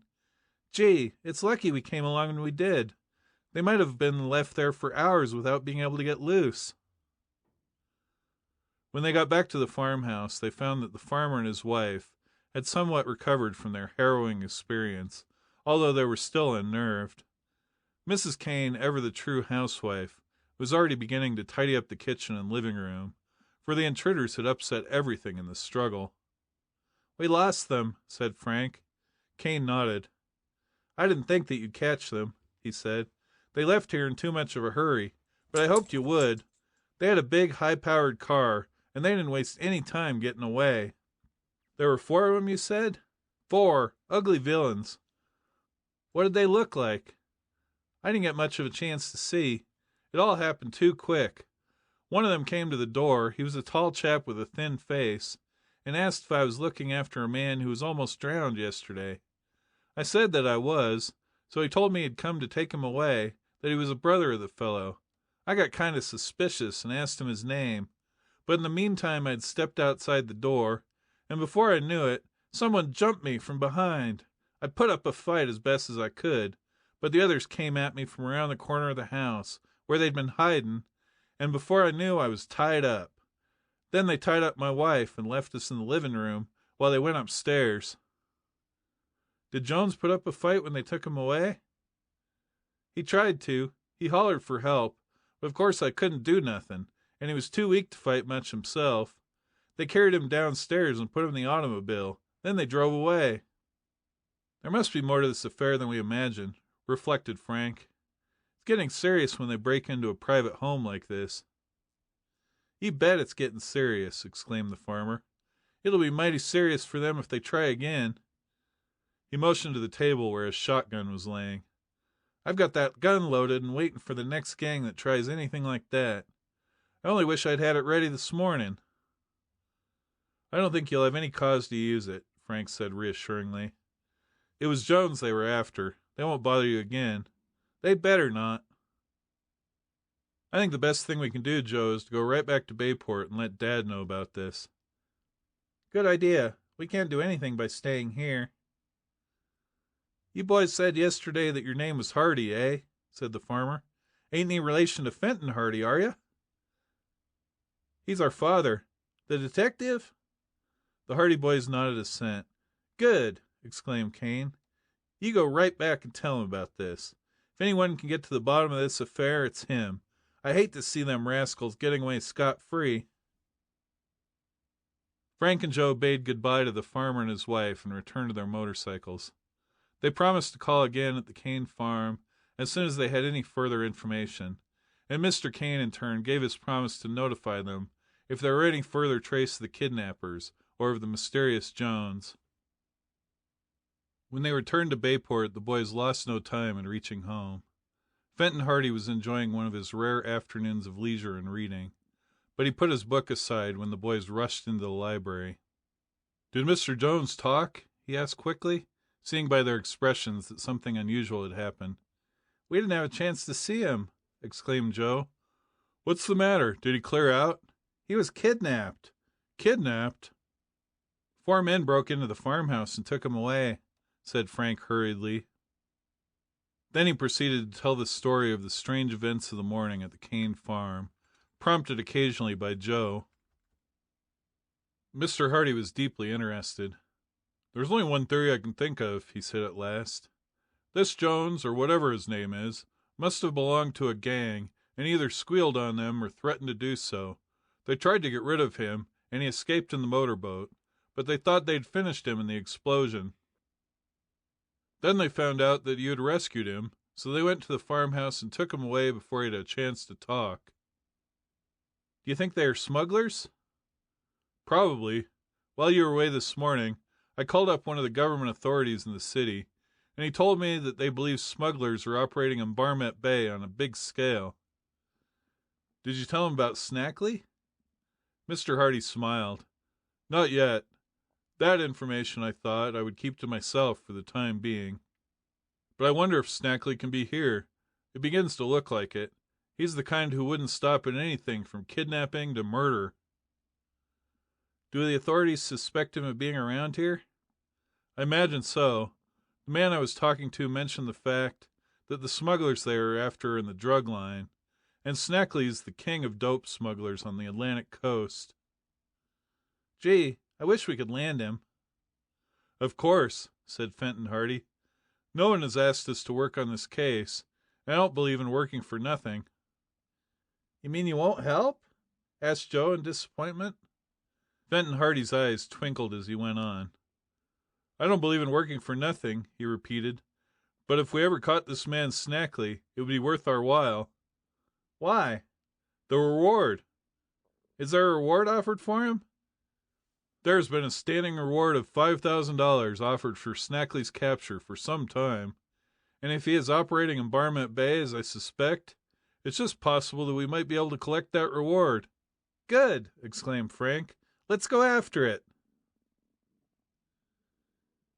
End of chapter 8.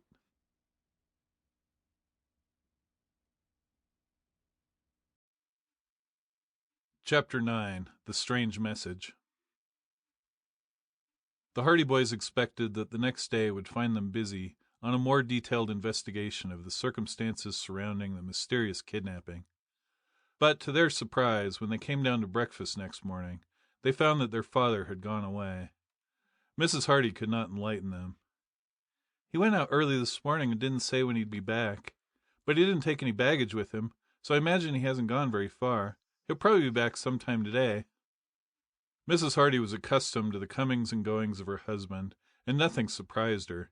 She realized that his profession demanded that he do many things that were mysterious enough on the surface, but reasonable enough when the time came to explain them. But the boys were taken aback, for they'd looked forward to seeing their father in the morning, and had hoped that he would lay a plan of campaign before them. They went to school in disappointment. On the way they met Callie Shaw and Iola Morton, two girls who were particular friends of the boys. Callie Shaw, a brown-eyed, brown-haired girl, was an object of special enthusiasm with Frank, who was apt to cast an appreciative eye upon the other sex, while Iola, a plump, dark girl, a sister of Chet Morton's, was all right as a girl, in Joe's reluctant opinion. Chet had told his sister about the affair at the Palooka place on the previous Saturday, and she, in turn, had told Callie. "Well, how are the ghost hunters this morning?" asked Callie. "Fine," replied Frank with a smile. "What a brave bunch of boys you all are!" exclaimed the girl. "Running away from an empty house." "The house wasn't empty," put in Joe warmly. "I suppose you think our motorcycle tools walked away." "Somebody played a pretty good practical joke on you. Just wait till you get to school. Whoever played that trick will be sure to tell everybody." "Oh, well, we can't stand it. If Chet Morton hadn't been with us at the time, I would have blamed him. It's like one of his pet ideas." "He can prove an alibi this time," said Iola. "He was right with you, and by the way he talked when he got home, I think he was as badly frightened as anyone." But when the boys reached school they found that although news of their experience at the house on the cliff had preceded them, no one was laying claim to having originated the joke. Chet and the other boys had told of the escapade, but although they momentarily expected that some practical jester would come forward and take credit for the whole affair, nothing of the sort happened, and when noon came it was as much a mystery as ever. "I'm beginning to think it wasn't a joke at all," admitted Joe on the way home. "Believe me, if it had been a trick played on us, the fellow who did it wouldn't have lost any time coming around to have the horse laugh. It was a little too well done to be a joke. I think someone started this ghost rumor just to keep people away from the Palooka place.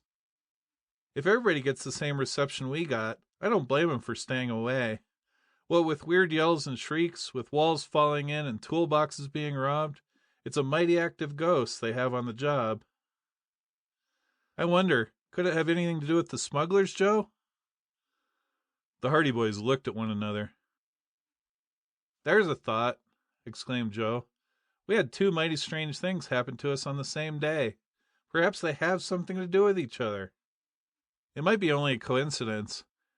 But when you come to think of it, that house on the cliff would be a mighty handy hangout for smugglers if they could keep strangers away. And what better way than by starting a story that the place is haunted? Gosh, I never thought of that. I wonder what Dad thinks of it. Perhaps he's at home now. We'll mention it to him." But when they returned home for lunch they found that Fenton Hardy had not come back. Neither was he at home when school closed for the day. And when the Hardy boys went to bed that night, there had not been the slightest word from their father, nor any indication of where he'd gone. In spite of the fact that they were accustomed to these sudden absences, the lads felt vaguely uneasy. "I don't know why," said Frank next morning, "but I have sort of a feeling that everything isn't all right. I've been feeling that way myself. Of course, Dad has often gone away from home like this, without telling where he was going, and he has always turned up all right. But this time, well, we'll just have to wait and see. He knows his own business best, and it's 10 chances to 1 we're worrying over nothing. But I have sort of a hunch that there's a nigger in the woodpile." Mrs. Hardy, however, was not alarmed. "Oh, he'll walk into the house when we're least expecting him," she laughed reassuringly. "You boys are just anxious to get to work on the Snackley case. Perhaps that's what he's working on now. He'll probably come back with a lot of information." "We'd rather he'd let us in on that," returned Joe. "And keep you out of school? Oh, no. He doesn't mind letting you do detective work as long as it's in your spare time." So the Hardy boys had to make the best of it. They concealed their impatience during the remainder of the week, doing their schoolwork faithfully. The following week was the start of vacation, and the lads were deep in examinations for several days, so that they had not much time to think of detective activities. But on Friday afternoon the mystery of their father's absence took a strange turn. They came back from school to find their mother sitting in the living room, carefully examining a note that she had evidently just received. "Come here, boys," she said, as they came into the room. "I want you to look at this, and tell me what you think of it." She handed the note over to Frank. "What is it?" he asked quickly. "Word from Dad?" "It's supposed to be." The Hardy boys read the note. It was written in pencil on a torn sheet of paper, and the handwriting seemed to be that of Fenton Hardy. The note read, "I won't be home for several days. Don't worry." It was signed by the detective. That was all. There was nothing to indicate where he was, nothing to show when the note had been written. "When did you get this?" asked Frank. "It came in the afternoon mail. It was addressed to me, and the envelope had a Bayport postmark." "What is there to worry about?" Joe asked. "It's better than not hearing from him at all." "But I'm not sure it's from him." "Why?" "Your father has an arrangement with me that he would always put a secret sign beneath his signature any time he had occasion to write to me like this. He was always afraid of people forging his name to letters and notes like this, and perhaps getting papers or information that they shouldn't. So we arranged this sign that he would always put beneath his name." Frank snatched the note up again. "And there's no sign here, just his signature." "It may be his signature. If it isn't, it's a very good forgery. And it may have been that he forgot to put in the secret sign, although it isn't like him to do that." Mrs. Hardy was plainly worried. "If he didn't write it, then who did?" asked Joe. "Your father has many enemies. There are relatives of criminals who he has arrested, and there are criminals who have served their terms and have been released. If there's been foul play, the note might be meant to keep us from being suspicious and delay any search." "Foul play!" exclaimed Frank. "You don't think something's happened to Dad?" he added, his face showing his alarm. "The fact that he didn't put the secret sign underneath his name makes me anxious.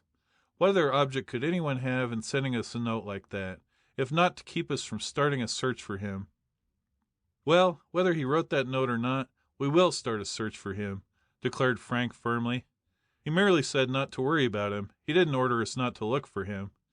If he really did write that note, he can't say we were disobeying instructions. And then the absence of the secret sign makes it all different." "I'll say we'll look for him," cried Joe. "Vacation starts next week, and we'll have plenty of time to hunt for him."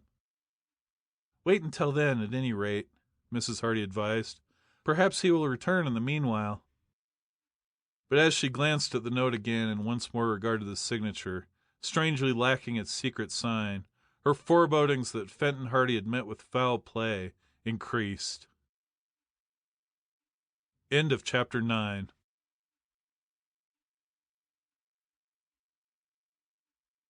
Chapter 10. The Vain Search. Fenton Hardy was still missing when the summer vacation began. There had been no word from him. Never in all his years of detective work had he vanished from home so completely and for such a length of time. He was an intensely considerate man, and his first thought was always for his wife and boys. Occasionally it was necessary for him to leave home suddenly, on trips that would keep him away for some length of time. Sometimes it seemed wiser to keep the knowledge of his whereabouts to himself, but he always managed to communicate with Mrs. Hardy to assure her of his safety. But this time, with the exception of the dubious note, there had been no such assurance. From the moment he had left the house on the morning after the kidnapping, at the Kane farmhouse, he had vanished as utterly as though the earth had swallowed him up. The Hardy boys questioned many people in and around Bayport, but no one recollected having seen their father on the day in question. At the railway station they ascertained the fact that the detective had not bought a train ticket that day or any day since. The agent admitted it was barely possible that Fenton Hardy might have taken a train and paid his fare on board, but said it was not likely. Inquiries at the steamboat office brought a similar response. The detective had not been seen. None of the local police officers remembered having seen Mr. Hardy that morning. The detective was a well-known figure in Bayport, and it seemed strange that no one had seen him about the streets of the city, in spite of the fact that he had left home at an early hour. The boys questioned everyone who was likely to have seen him, even to milkmen who might have been on their routes at that time, but the further they pursued their inquiries, the deeper the mystery became. One of the boys greatly interested in the disappearance of Mr. Hardy was Perry Robinson. Perry was the son of Henry Robinson, who had once gotten into difficulties over the disappearance of some valuables, as related in the Tower Treasure. All of the Hardys had done much for the Robinson family, and the Robinsons were correspondingly grateful. "I saw your dad on the street one day, boys," said Perry. "He waved his hand to me." "When was that?" demanded Frank quickly. "Oh, a day or two before you say he disappeared. Gee, fellows, I wish I could help you," went on Perry. "Well, keep your eyes open, and if you learn anything, let us know," said Joe, and to this Perry readily agreed. Shortly after the boys had had their talk with Perry Robinson, they ran into a number of their girlfriends. One of these girls had likewise seen Mr. Hardy, but after considerable questioning, the boys came to the conclusion that the meeting had taken place several days before their father's disappearance. "Oh, I'm so sorry this happened," said one of the girls, and the others nodded in sympathy. The Hardy boys extended the search beyond the city. It occurred to them that their father might have gone out to the Kane farm, and they made their way to that place. But the farmer and his wife said no one had called at the house since the eventful Sunday of the kidnapping. "They left us in peace, praise be," declared Mrs. Kane. "No one's been near the house since those rascals went away." The boys gave the kindly couple a description of their father, but Mr. Kane could not recollect having seen any one resembling Mr. Hardy near the farm at any time within the past week. He had been working in the fields, he said, and would probably have noticed any strangers on the road. So the boys returned to Bayport, puzzled and downhearted over the failure of their search. They could not imagine where Fenton Hardy could have gone if he had not been near the Kane farm. "Something's happened to him, I'm sure," said Frank. "It isn't like Dad to stay away this long without sending some word. Perhaps he did write that note. He would have explained a little more, and he would have put in the secret sign." The fact that the Hardy boys were searching for their father gradually became known throughout Bayport, and one evening a thick-set, broad-shouldered man presented himself at the front door of the Hardy home and asked for the boys. Mrs. Hardy bade him step inside, and he waited in the hall, nervously twisting his cap in his hands. When Frank and Joe came out, the stranger introduced himself as Sam Bates. "I'm a truck driver," he told them. "The reason I came around to see you was because I heard you were looking for your father." "Have you seen him?" asked Frank eagerly. Sam Bates shuffled his feet and looked dubiously at the floor. "Well, I haven't, you might say," he observed. "I did see your father quite a few days ago, but where he is now I couldn't tell you, for I don't know." Sam was evidently not a man of gigantic intellect. He spoke slowly and painstakingly, and his most obvious statements were delivered with the gravity suitable to pearls of wisdom. "Where did you see him?" "I'm a truck driver, see?" "Yes, you told us that," said Frank impatiently. "But where did you see our father?" Sam Bates was not to be hurried. He had a story to tell, and he was bound to tell it. "I'm a truck driver, see?" he repeated. "Mostly I drive just in and around Bayport, but sometimes they give me a run out to some of them villages. That's how I came to be out there this morning." "Out where?" "I'm coming to that. I just forget what day it was, but I think it was about a week from last Monday. I know it was just after Sunday, because when I get home to dinner that day, the wife was washing clothes and dinner was late, and I had to eat it out on the back steps anyway, for the kitchen was all a mess. You know how it is on wash day." Sam Bates regarded them wistfully, as though hoping for some expression of sympathy and understanding. But the Hardy boys were eager for information, and impatient with the worthy truck driver's circuitous method of telling his story. "What has that got to do with our father?" demanded Joe. "I'm coming to that, see? Give me time. As I was saying, I'm pretty sure it was on Monday, for it was wash day, and the wife never washes except on Monday. I mean, she never washes clothes except on Monday. She herself, why, she washes every day, of course. Anyway, it was Monday." "That was the day Dad disappeared," prompted Frank. "You don't say. Well, I saw him that day."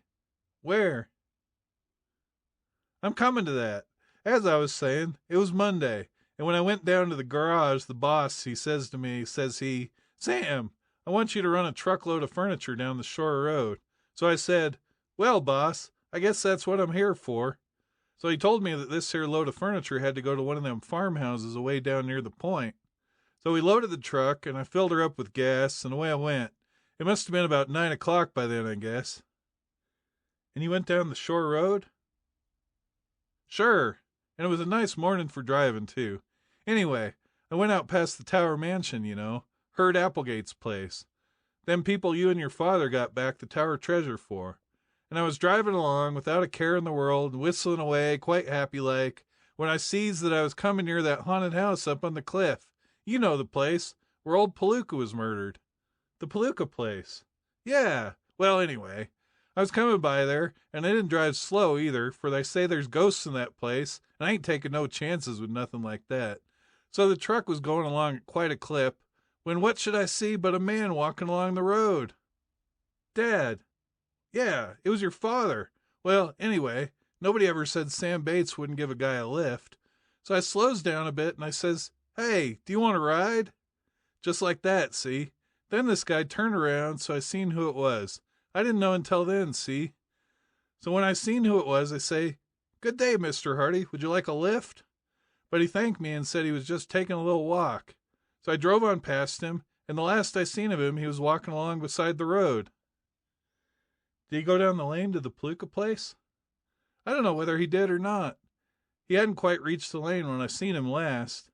But I didn't meet him on my way back, so I don't know where he went. Matter of fact, I didn't think nothing more of it until this morning, when a bunch of the boys were sitting around the garage talking, and one of them said that you two lads have been hunting all over the city for your old man, I mean your father, and you couldn't find him. So I says to myself, 'Sam, maybe you can tell him something they don't know.' So I just thought I'd come up." "We're very grateful to you," Frank assured him. "You've given us some valuable information. We didn't know whether our father had gone out of the city or not. Now I think we'll know where to look for him." "Ain't no chance of him nosing around that Palooka place, is there?" asked Bates. "It's a mighty good place to stay away from, if everything you hear is true. It's haunted, that place is." "Oh, that wouldn't matter to him. But I'm glad you told us about seeing him. It gives us a better idea of where to look for him." "Well, I'm glad if I've helped any. Guess I'll be going now," said Sam Bates, putting on his cap. "I hope your dad shows up all right." The Hardy boys thanked him warmly, and Bates shambled away, his hands in his pockets. Mrs. Hardy came into the hallway. "Any news?" she asked anxiously. "We have a clue, anyway," Frank told her. "That fellow says he saw Dad on the shore road the morning he left here." "Where was he?" "Near the old Palooka place. The house on the cliff?" Frank nodded. Mrs. Hardy looked grave. "Surely he couldn't have gone there and disappeared," she said. "I can't imagine why he would go to the house on the cliff anyway," observed Joe. "Oh, I know now," Mrs. Hardy exclaimed. "I'd forgotten all about it. I intended to tell you boys, but somehow it slipped my mind. Now that you mention the Palooka place, I remember." "What was it?" "Your father discovered something about Snackley, the smuggler. It seems that Snackley was related to Felix Palooka, the miser." "Related to him?" "He was a cousin or nephew or something of the sort. One of the government men told him that. So your father had an idea that Palooka must have been visited by Snackley at some time or another, and that Snackley must have got the idea of using Barmount Bay for his smuggling operations at that time. "Whew!" exclaimed Joe. "Now we're getting on the right track. Dad must have gone up to the house on the cliff to investigate. Why didn't we think of searching there before? Dad put two and two together and figured that there might be some connection between the queer things that happened at the Palooka place the day we visited it and the case of that fellow Jones whom we rescued. Then, when he learned that Snackley was related to Palooka, he was sure of it. It's as clear as daylight. But what on earth could have happened to him? Let's go up to the Palooka place and find out." But Mrs. Hardy interposed. Her lips were firm. "Promise me you won't go alone." "Why not, Mother? We can look after ourselves." "If anything has happened to your father, I don't want you to run the same risk." "But we must go up there and look the place over again. Get some of the boys to go with you." "I guess it would be safer," agreed Joe. "We can round up a bunch of the fellows and go up there tomorrow morning. We'll search that place from top to bottom this time." Mrs. Hardy gave her consent to this plan, and the boys thereupon set out to find their chums and tell them of the proposed trip. About 2 or 3 of the boys backed out when they learned that the destination was to be the haunted house. The majority were willing enough, and by nightfall all was in readiness for the journey on the morrow. End of chapter 10.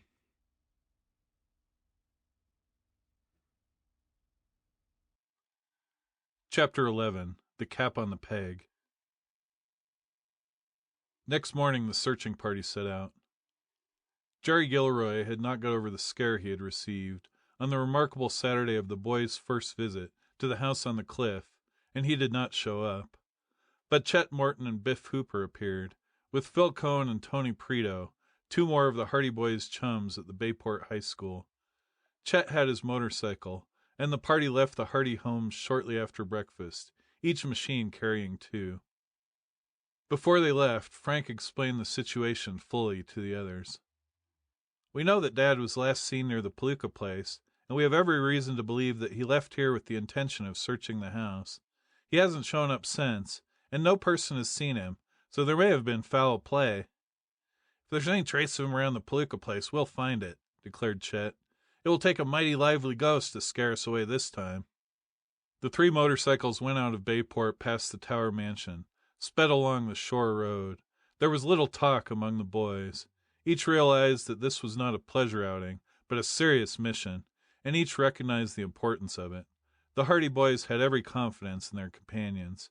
Chet and Biff, they knew, would not be as easily frightened on this occasion, and as for Phil and Tony, they were noted at school for their fearless, at times even reckless, dispositions. They passed the Kane farmhouse, nestling among the trees, and at last came in sight of the gloomy cliff that rose from Barmount Bay, and at the summit of which perched the rambling stone house where the miser, Felix Palooka, had met his death. "Lonely-looking place, isn't it?" remarked Phil, who was sharing Frank's motorcycle. "It's an ideal place for a murder. When Felix Palooka lived there, I doubt if he had more than 2 or 3 visitors in a year. How did he get his food and supplies? He used to drive into the city about once a week in a rattly old buggy, with a horse that must have come out of the Ark. The poor animal looked as if it hadn't had a square meal in a lifetime. Palooka must have been a little crazy. How he lived alone up there all the time, nobody can understand. He worked hard enough, and he made the farm pay. No one could drive a better bargain when it came to selling his hay and grain."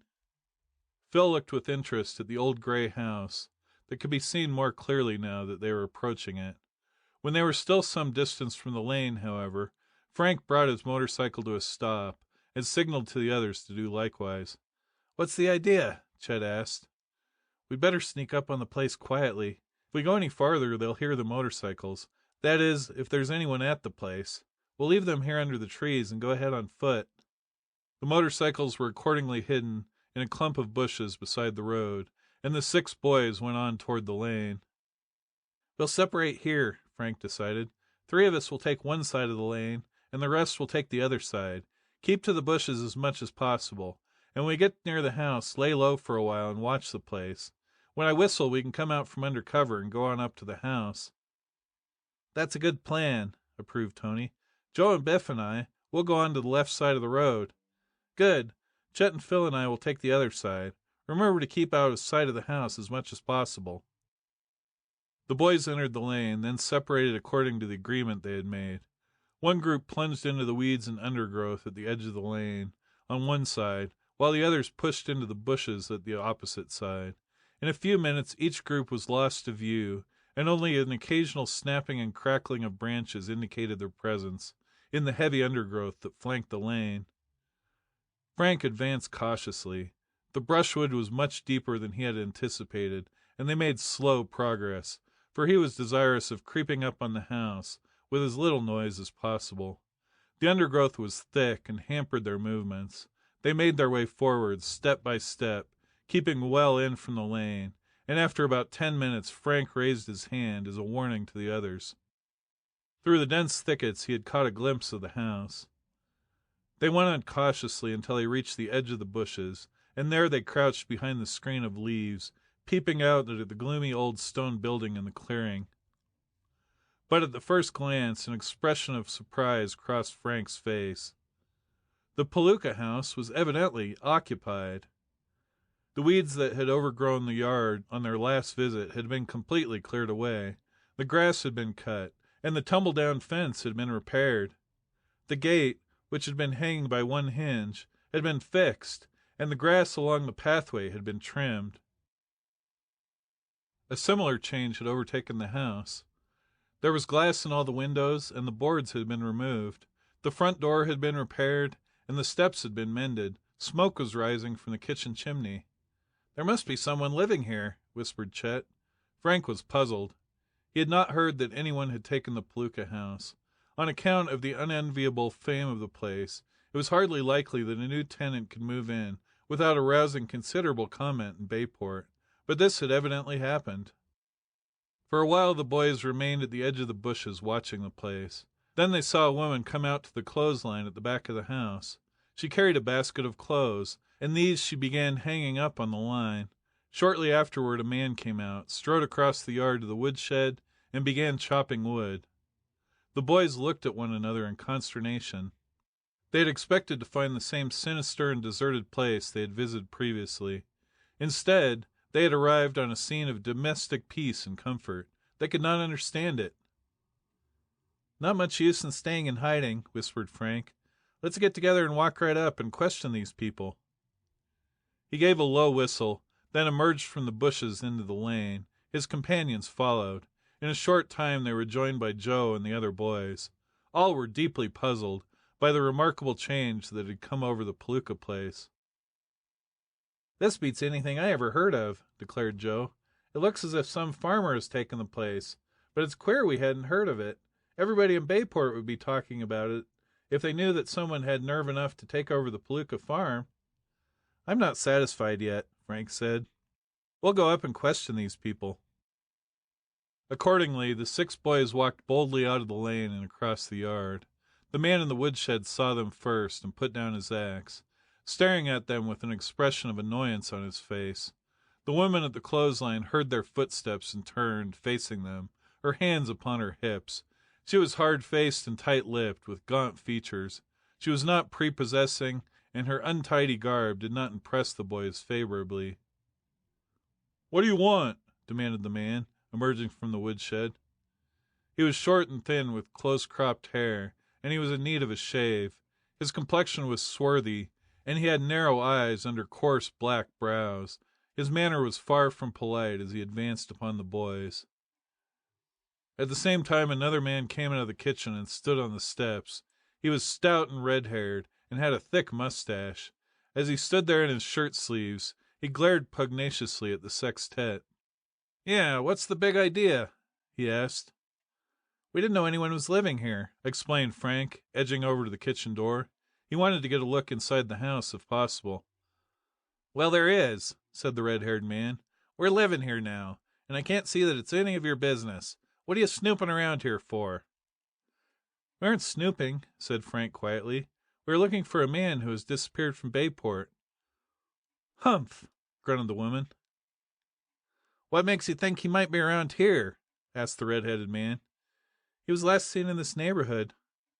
"What's his name?" Hardy. What does he look like? Tall and dark. He was wearing a gray suit and gray cap. Ain't been nobody around here since we moved in, said the red-headed man gruffly. No, we didn't see him, snapped the woman. You boys had better go and look somewhere else. There was nothing to be gained by arguing with the unsociable trio, so the boys started to leave. But Frank, who had edged close to the open door during the course of the conversation, had glanced into the kitchen, and something had caught his eye. It was a gray cap, hanging on a peg. End of chapter 11.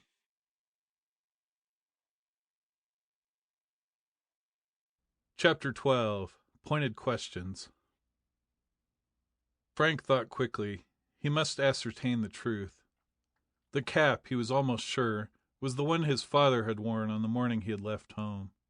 But he wanted to look at it closely, because he knew he might be mistaken, and that it would not do to make any accusations unless he were sure of his ground.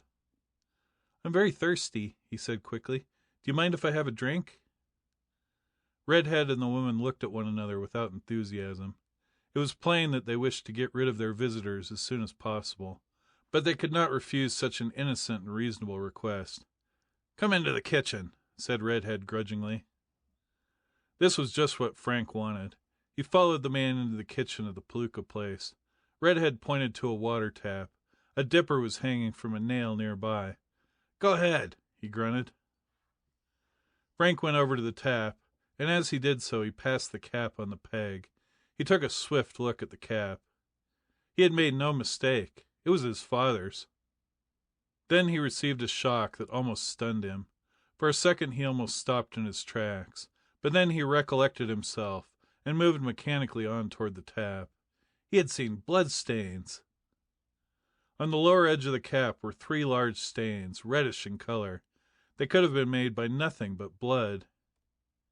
In a daze, Frank turned on the water, filled the dipper, and drank. At last he turned away, conscious that Redhead had been eyeing him carefully all the time. "Thanks," he said, and again cast a glance at the peg. The cap was gone. Redhead had undoubtedly snatched it away and hidden it. Frank gave no sign that he noticed anything amiss, and walked out of the kitchen into the yard, where he rejoined the others. "I guess we might as well be going," he said. "You might as well," snapped the woman. "There's been no strangers around here." "We're sorry we troubled you," said Joe. "Goodbye." Redhead grunted a curt farewell. The woman and the other man said nothing as the boys turned away and retraced their steps out to the lane. For a while they walked on in silence, and then, when they were out of sight of the house, Frank turned to the others. "You know why I went into the kitchen?" he asked. "Why?" they demanded eagerly, and Joe put in, "I thought there was something fishy about the way you asked for that drink. What did you see?" "I saw Dad's cap hanging on a peg." This caused an immediate sensation. Phil Cohen whistled in amazement. "Then he has been here. They were lying." "Are you sure it was Dad's cap?" asked Joe. "Positive. I'd recognize it anywhere. And more than that, there were blood stains on it." "Blood stains?" Frank nodded. The boys looked at one another in silence. "This is serious," declared Joe finally. "We can't let them get away with this." "I'll say we can't," agreed Chet. "Let's go back." "I was going to argue it out right there and then, but I thought I'd better tell the rest of you first, so that you'd know what it was all about," Frank explained. "He may have been—" Joe left the sentence unfinished. "He may have been murdered," said Frank firmly, "and we're going to find out about it." "What do you think we'd better do?" "I think we'd better go back and tell them we saw that cap, and ask how it got there. That'll force a showdown. They don't like us any too well as it is, so we won't have to be over polite to them." The boys held a council, and it was unanimously agreed that the matter should not be dropped.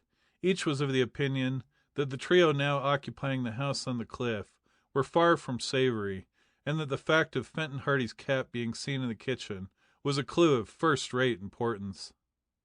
"He snatched the cap away when my back was turned," went on Frank. "That shows there's something wrong," Chet affirmed. "We'll go back and tackle him right away. No time like the present. Let's go." The boys accordingly started back down the lane toward the house. When they emerged into the yard again, they found the two men and the woman standing together by the shed, talking earnestly. The boys were almost up to them before the woman caught sight of them and spoke warningly to the red-headed man. "What do you want now?" demanded Redhead in a surly manner, as he advanced. "We want to know about that cap in the kitchen," said Frank firmly. "What cap? There's no cap in there." "There isn't now, but there was. It's a gray cap, and it was hanging in there when I went in for a drink." "I don't know anything about no cap," persisted Redhead. "Perhaps you want us to ask the police up to help us find out," put in Tony Perito carefully.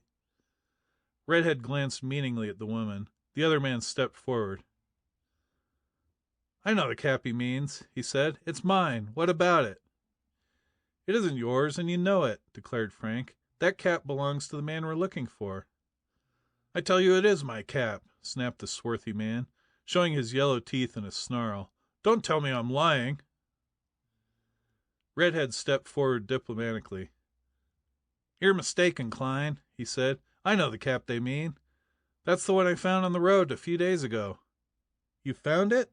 asked Frank incredulously. "Sure, I found it. A gray cap with bloodstains on it." "That's the one. But why did you hide it when I went into the kitchen?" "Well, to tell the truth, them bloodstains made me nervous. I didn't know but what there might be some trouble come of it, so I thought I'd better keep that cap out of sight." "Where did you find it?" Joe demanded. "About a mile from here." "On the shore road?" "Yes. It was lying right in the middle of the road." "When was this?" "A couple of days ago, just after we moved in here." "Let's see the cap," suggested Chet Morton. "We want to make sure of this." Redhead moved reluctantly toward the kitchen. The woman sniffed.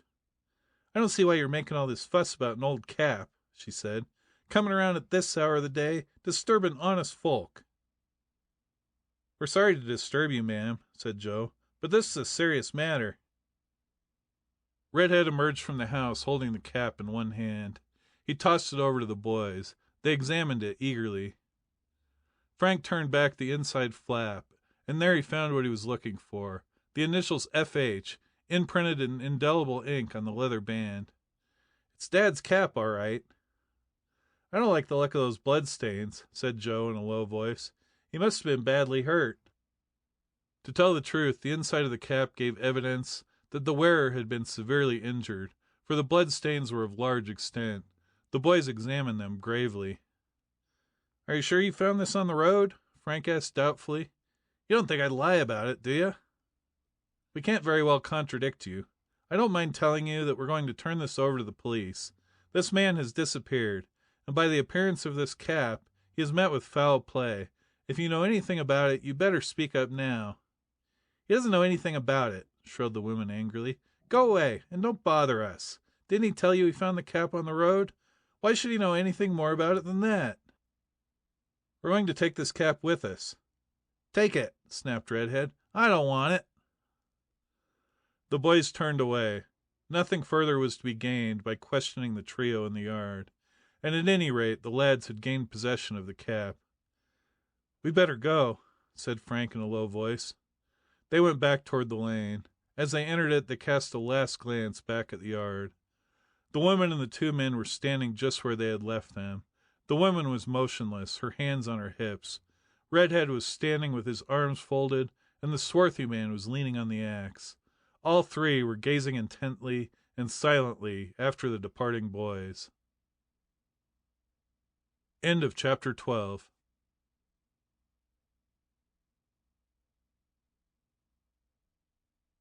Chapter 13. A Plan of Attack.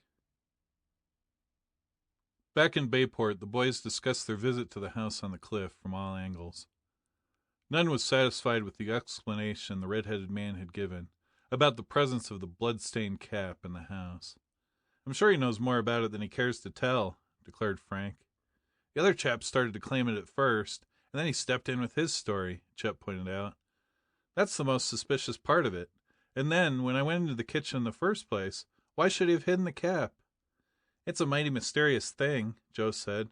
"The fact that Dad has disappeared, and the fact that there are bloodstains on that cap."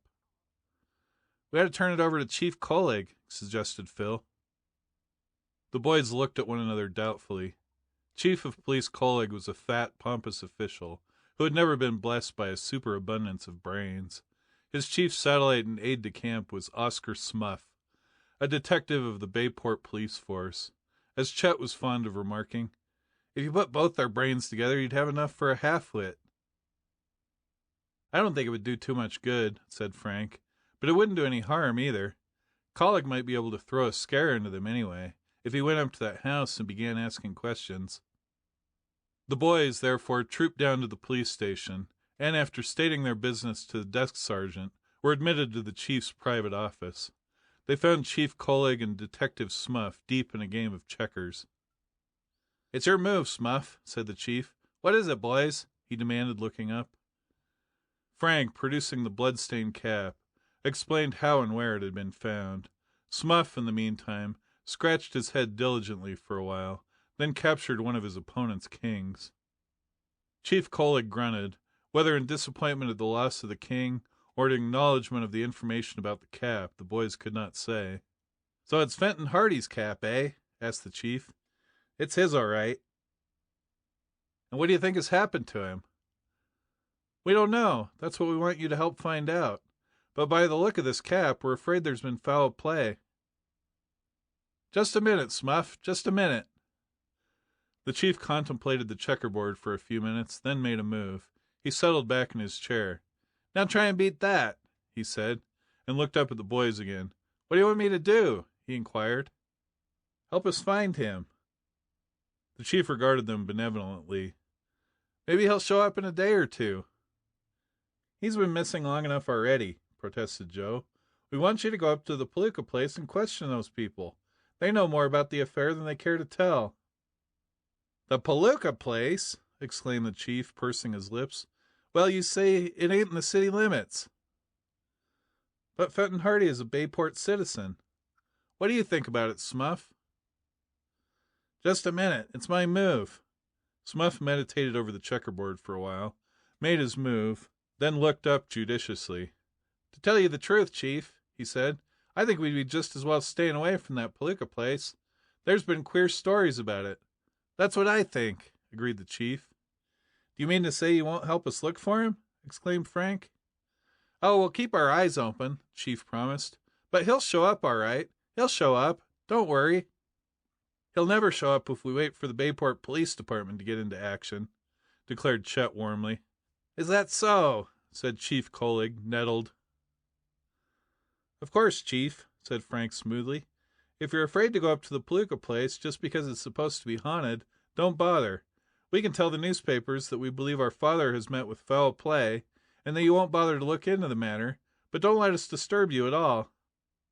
"What's that about the newspapers?" demanded the chief, getting up from his chair so suddenly that he upset the checkerboard over Smuff's lap. "Don't let this get into the papers." The chief was constantly afraid of publicity unless it was of the most favorable nature. "The taxpayers mightn't like it," suggested Joe. "They pay you to enforce the law, and if they know you're afraid to go up to the Palooka place—" Now, said the chief nervously. "Who said anything about being afraid of the Palooka place? Can't you take a joke? Of course I'll go up and investigate this. At least, I'll send Smuff up." "Who, me?" demanded Smuff in alarm. "Smuff and me. We'll go up together." "I'm doggone sure I won't go up alone," declared Smuff. "Well, as long as we're sure you'll investigate, we won't say anything to the newspapers," said Frank, and Chief Colig breathed a sigh of relief. That's fine, he said. "Smuff and me, we'll go up there first thing tomorrow morning, and if we find out anything, we'll let you know." But although Chief Colig and Detective Smuff duly departed from Bayport the next morning, in an exceptionally noisy and decrepit flivver, with Smuff perched nervously at the wheel, they returned before noon with the news that they had been able to discover nothing further regarding Fenton Hardy. They had, they said, called at the house, but the people there had given a reasonable explanation as to the finding of the cap. "Real nice people they were, too," added Chief Colig. "The man said he found the cap on the road, and why should he tell a lie about it? So Smuff and me, we came away." "Yes," agreed Smuff profoundly, "we came away." "In a hurry," suggested Joe sarcastically. Collig and Smuff looked uncomfortable. To tell the truth, they had been so impressed by the fearful stories they had heard of the house on the cliff that they had stayed no longer than was necessary. They had merely asked a few perfunctory questions of Redhead, had received his explanation of the finding of the cap, and had then hastened from the farm as quickly as was consistent with dignity. "We've done our duty," declared Chief Collig. "No man can do more."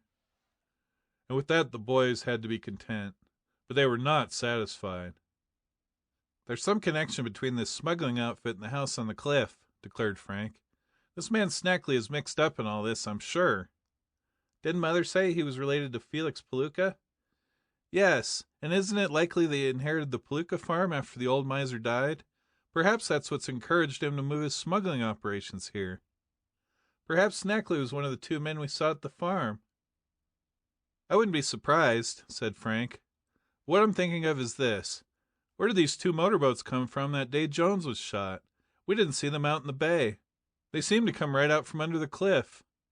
"Do you mean you think there's a secret harbor in there?" "There might be. Look at it this way. Snackley was the man who got Jones that day, as he said. Snackley was related to Palooka, and may now own the farm.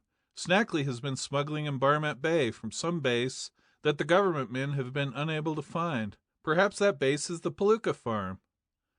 "But it's on top of the cliff." "There may be a secret passage from the house to some hidden harbor at the foot of the cliff." "Gosh, Frank, it sounds reasonable." "And perhaps that explains why the kidnappers got away with Jones so quickly that day. If they left the Kane farmhouse just a while before we did, we should have been able to get within sight of them anyway. But we didn't." "You mean they turned in at the Palooka place?" "Why not? Probably Jones is hidden there right now. That is, if they haven't killed him," he added hesitatingly.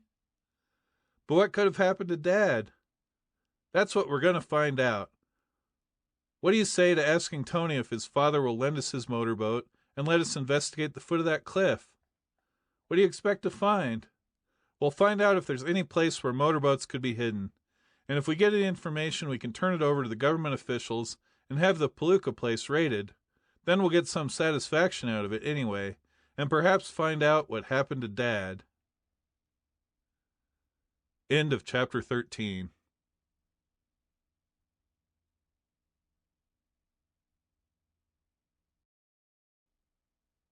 Chapter 14. Private Property. The Hardy Boys explained their plan to Tony Preto, who promised to ask his father about the motorboat, provided they allowed him to go with them. "I wouldn't miss it for anything," he said. "You let me come along on this trip with you, and I'll see that we get the boat." "We wouldn't go without you, Tony," promised Frank. "I'll have the boat tomorrow afternoon. Be at the boathouse." Tony was as good as his word. When Frank and Joe appeared at the little boathouse, one of a long row of ramshackle buildings along the shore, next afternoon, they found Tony clad in a greasy suit of overalls, tinkering with the engine. He was of a mechanical turn of mind, and could never see an engine of any kind without investigating its most intricate machinery. "She'll run as smoothly as a sewing machine," he declared, looking up. "We can start any time." "Your father let you have the boat, all right?" "You bet. I told him it was to help find your father, and he was almost going to quit work and come along with us." The boys got into the motorboat, which was a rangy, powerful craft with graceful lines, and the engine was soon roaring. The boat, which was called the Napoli, in honor of Mr. Preto's birthplace in Italy, moved slowly out into the waters of the bay, and then gathered speed as it headed toward the gloomy cliffs at the northern extremity of Barmet Bay. It was already late in the afternoon. The sky was overcast and the bay was rough. The salt spray dashed over the bows of the Napoli as it plunged on through the breakers. Bayport soon became a smoky haze on the hillside. The boys could see the white line of the shore road rising and falling on the coast to the north. And at last they came within sight of the Kane farm, nestled among the trees. The cliff upon which the Palooka place stood was stark and sheer, against the background of ocean and sky, and at the top they could see the grove of trees and the roof and chimneys of the haunted house. "Lonely-looking place," remarked Joe. "Pretty steep cliff," Tony observed. "I can't see how anyone could make his way up and down that slope to get to the house." "That's just why nobody has thought of the possibility of the place as a smuggling base," said Frank. It doesn't look possible. But perhaps when we look around, we'll find that things are different. Tony steered the boat closer in toward the shore, so that it would not be visible from the Palooka place. Then he slackened speed so that the roar of the engine would not be so noticeable, and the craft made its way along toward the bottom of the cliff. There were currents here that demanded skillful navigation, but Tony brought the Napoli through them easily, and at last the boat was surging along close to the face of the cliff. The boys scanned the formidable wall of rock eagerly. It was scarred and seamed, and at the base had been eaten away by the battering of the waves. Time passed, and there was no indication of a path, and the lads were disappointed. The cliff jutted up out of very deep water and rose to a great height. From the boat they were unable to see the Palooka place, for it was set in a short distance from the edge of the cliff. The face of the steep rock was uncompromising. There seemed to be no foothold for man or beast. It was just an unscalable, craggy wall. Suddenly Tony bore down on the wheel. The Napoli swerved swiftly to one side, and at the same time the engine roared as the craft leaped ahead. Frank and Joe looked quickly around. "What's the matter?" they asked in alarm. But Tony was gazing fixedly ahead. He was tense and alert. Another shift of the wheel and the Napoli swerved again. Then the Hardy boys saw the danger. There were rocks at the base of the cliff. One of them, black and sharp like an ugly tooth, jutted out of the water almost immediately at the side of the boat. Only Tony's quick eye had saved them from striking against it. They had blundered into a veritable maze of reefs, which extended for several yards ahead. They held their breath. It seemed impossible that they could run the gauntlet of those rocks without tearing the bottom out of the craft. But Tony's steersmanship was marvelous. The motorboat threaded its way accurately among the jutting rocks. There was always the chance that a submerged reef might rip through the hull of the craft, but they had to take chances on that. But luck was with them. The Napoli dodged the last ugly rock and shot forward into open water. Tony sank back with a sigh of relief. "Whew, that was close!" he exclaimed. "I didn't see those rocks until we were right on top of them. If we'd ever struck one of them, we would have been goners."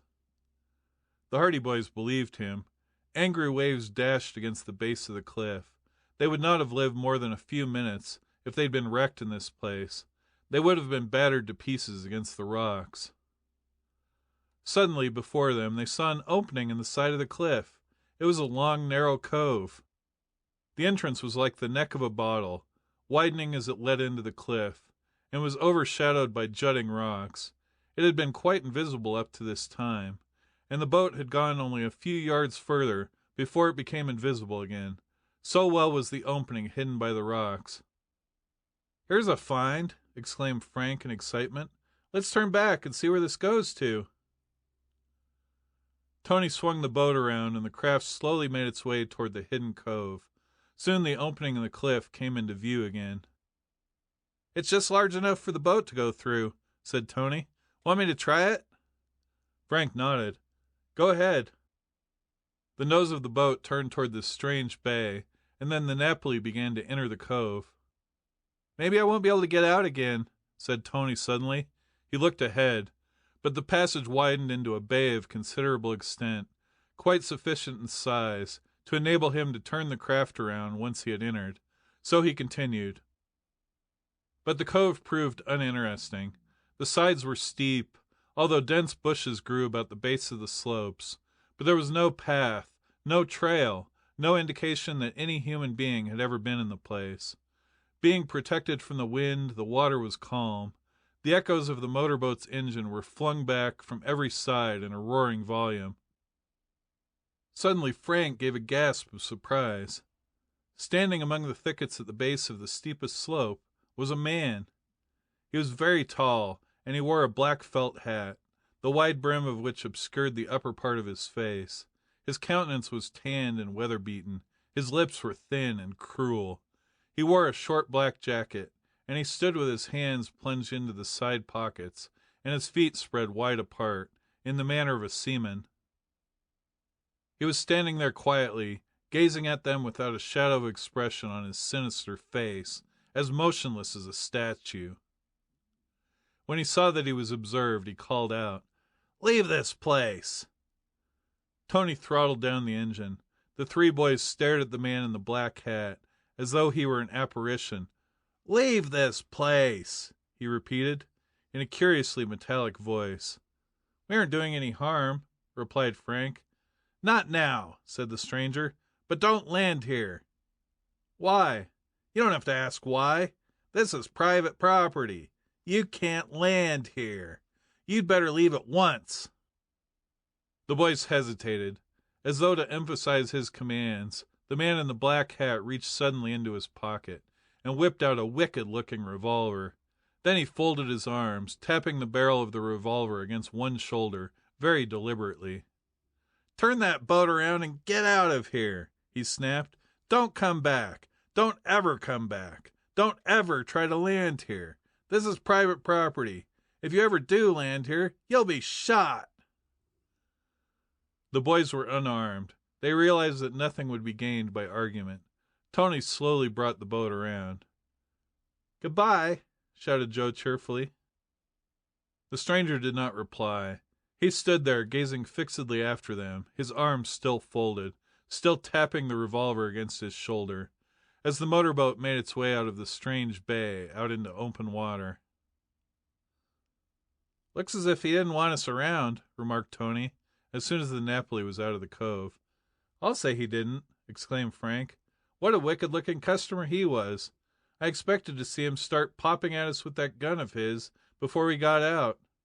"I don't want to run into him again," Joe declared. "He sure gave us our orders, and he meant 'em, too." "I wonder who he is," said Tony. "Do you think, fellows, it could have been Snackley?" shouted Frank. End of chapter 14.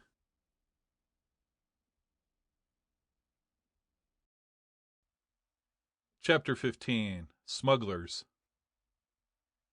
The thought struck Frank Hardy like a thunderbolt. The appearance of the stranger had been so sinister.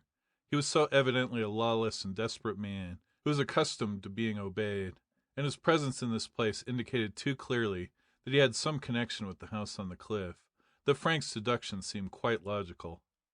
"Snackley!" exclaimed Joe. "It must be him. The head of the smugglers." "I've never seen a picture of Snackley, and I've never heard him described," said Joe. "But that fellow looks just as I had pictured Snackley would look." "He's a leader of some kind, you can tell that by his manner," put in Tony Preto. "He's the fellow who chased Jones that day in the motorboat." "And he'll chase us too," declared Tony, "if we don't get away from here pretty quick."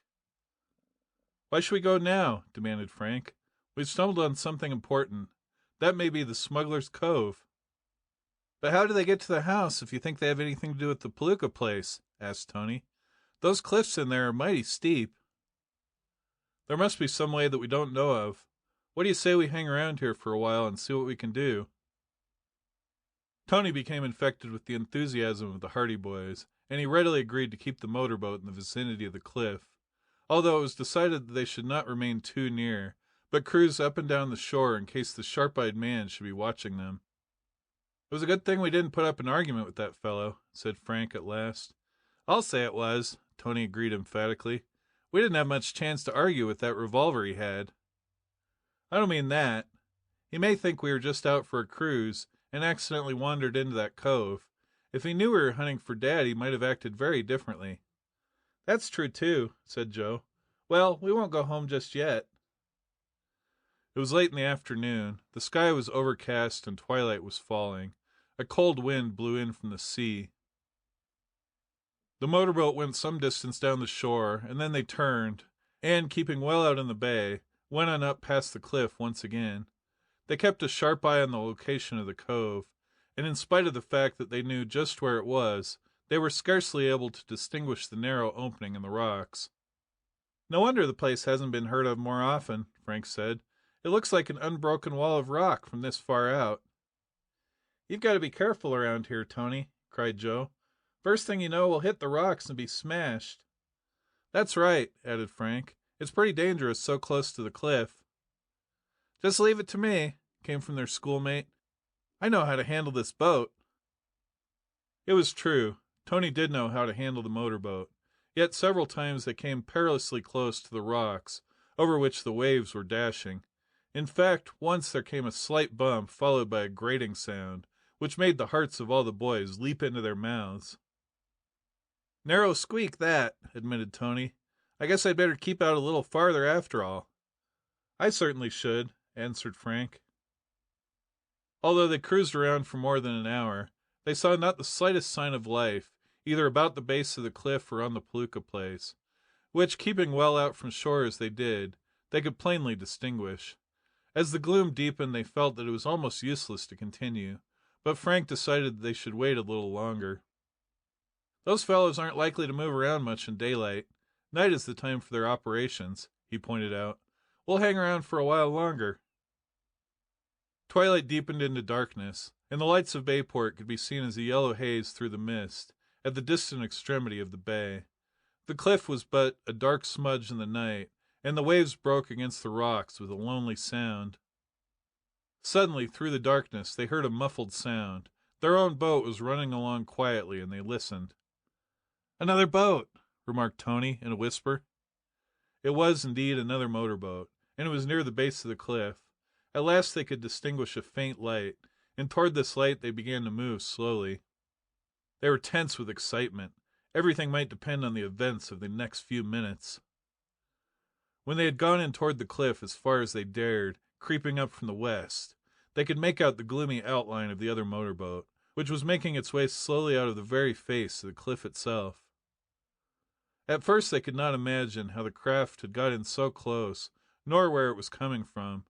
They crept up closer, at imminent danger of discovery, and at imminent danger of being washed ashore on the rocks. Then, finally, they heard the other boat slow down, heard the faint clatter of oars, then voices. After that, with an abrupt roar that startled them, the other motorboat suddenly plunged on out into the bay. They could hear it threshing on its way out towards the sea, at an ever-increasing rate of speed. "Where's it going?" said Tony in amazement. Frank cautioned for silence. "There's a rowboat around here," he whispered. "Lay low." They waited in silence, and at last they heard the rattle of oars again. This time the sound was closer. The rowboat was drawing near. Fortunately the wind was from the sea, and it blew the sounds toward them, at the same time keeping the men in the boat from hearing the muffled murmur of their own craft.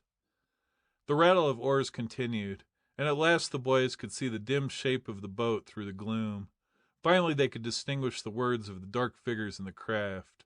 At a sign from Frank, Tony cut off the engine for the time being. But they could not make out complete sentences. The wind would whisk toward them a fragment of speech, and then the rest of the words would be drowned. "300 pounds," they heard a harsh voice saying, and then the rest of the sentence was lost. A dull murmur of voices finally. "I don't know. It's risky." The wind died for a moment, and then through the gloom the boys saw that the rowboat was heading directly in toward the face of the cliff. It was not many yards away, and as it passed by they heard the harsh voice again. "Lee Chang's share," he was saying. "No, we mustn't forget that," they heard a gruff voice reply. "I hope they get away all right." "What are you worrying about? Of course they'll get away." "We've been watched, you know." "It's all your imagination. Nobody suspects. Those boys in the house. Just kids. If they come nosing around again, we'll knock one of them on the head. I don't like this rush stuff. It's dangerous." "We've got to do it, or we'll end up in the pen. You can't be white-livered in this game. What's the matter with you tonight? You're nervous." "I'm worried. I've got a hunch that we'd better clear out of here." "Clear out?" replied the other contemptuously. "Are you crazy? Why, this place is as safe as a church. We can make a big clean-up before they know we're in this part of the country at all." "Well, maybe you're right," said the first man doubtfully, "but still." His voice died away as the boat went on into the cove. The boys could hear the rattle of oars, and then a dull swishing of bushes, a muttered voice, and then silence fell. The boys looked at one another through the gloom. "Smugglers!" exclaimed Frank. "Sounds mighty like it," replied Tony. "What do you think we should do? Follow them." "Sure," Joe agreed. "Follow them right into the cove." But Tony demurred, though as he spoke he started up the engine again. "Count me out," he said. "I don't like that talk about being knocked on the head. I may be foolish, but I'm not that foolish." There are 3 of us, and we don't know how many more of them, and they're grown men. I don't want to be trapped in that cove. Besides, the motorboat makes too much noise. They'd hear us coming, and then we'd be done for." This phase of the matter had not occurred to the Hardy Boys, but they saw that it was reasonable. In the darkness it would be risky entering the narrow passage to the cove, and then, as Tony said, it was probable that their approach would be heard. "I hate to let them get away when we've got such a clue as this," said Frank. "There's no doubt they are smugglers. The men in that motorboat are probably going out to a ship for a cargo of smuggled goods, or else they have delivered a cargo and are on their way back." "But where on earth did the motorboat come from?" exclaimed Joe. "There wasn't any boat in the cove when we were in there." "Probably well hidden," said Frank. "There were a lot of bushes growing close down to the water's edge, I noticed. They'd have some sort of a hiding place fixed up. But where did all those men come from?" "That's what we're going to find out. There must be some connection between this cove and the house on the cliff. I'm going ashore." "Somebody's got to stay with the motorboat," said Tony. "I'm not afraid to go in there, and if it comes to a dare I will go, although I don't want to be killed. But we can't leave the boat here, that's certain." "I'll tell you what to do," said Frank. "Let Joe and me go ashore. Then we'll try to follow those men in the boat and see where they go. If we let them slip out of our hands now, we may lose them altogether." "And shall I wait?" "No, you go back to Bayport and get help. Lots of it." "The police?" "The federal men. Tell them we're on the track of the smugglers. If Joe and I discover anything, we'll wait here at the entrance to the cove, and put the police on the right track when they get here." "Good," said Tony. "I'll put you ashore right away." "Don't get too close, or you'll wreck the boat. Joe, I guess you and I will have to swim ashore. Then we'll go around in the cove and find out all we can." Tony edged the boat in as close to the gloomy shore as he could, and then, with a whispered farewell, the Hardy Boys slipped over the side into the water. They were only a few yards from the rocks, and after a short swim they emerged, dripping, on the mainland. They looked back. They could see the dim shape of the motorboat as it turned away, and then they could hear its dull chugging as Tony Prito turned the craft back in the direction of Bayport. "Now," whispered Frank, "now for the smugglers." End of chapter 15.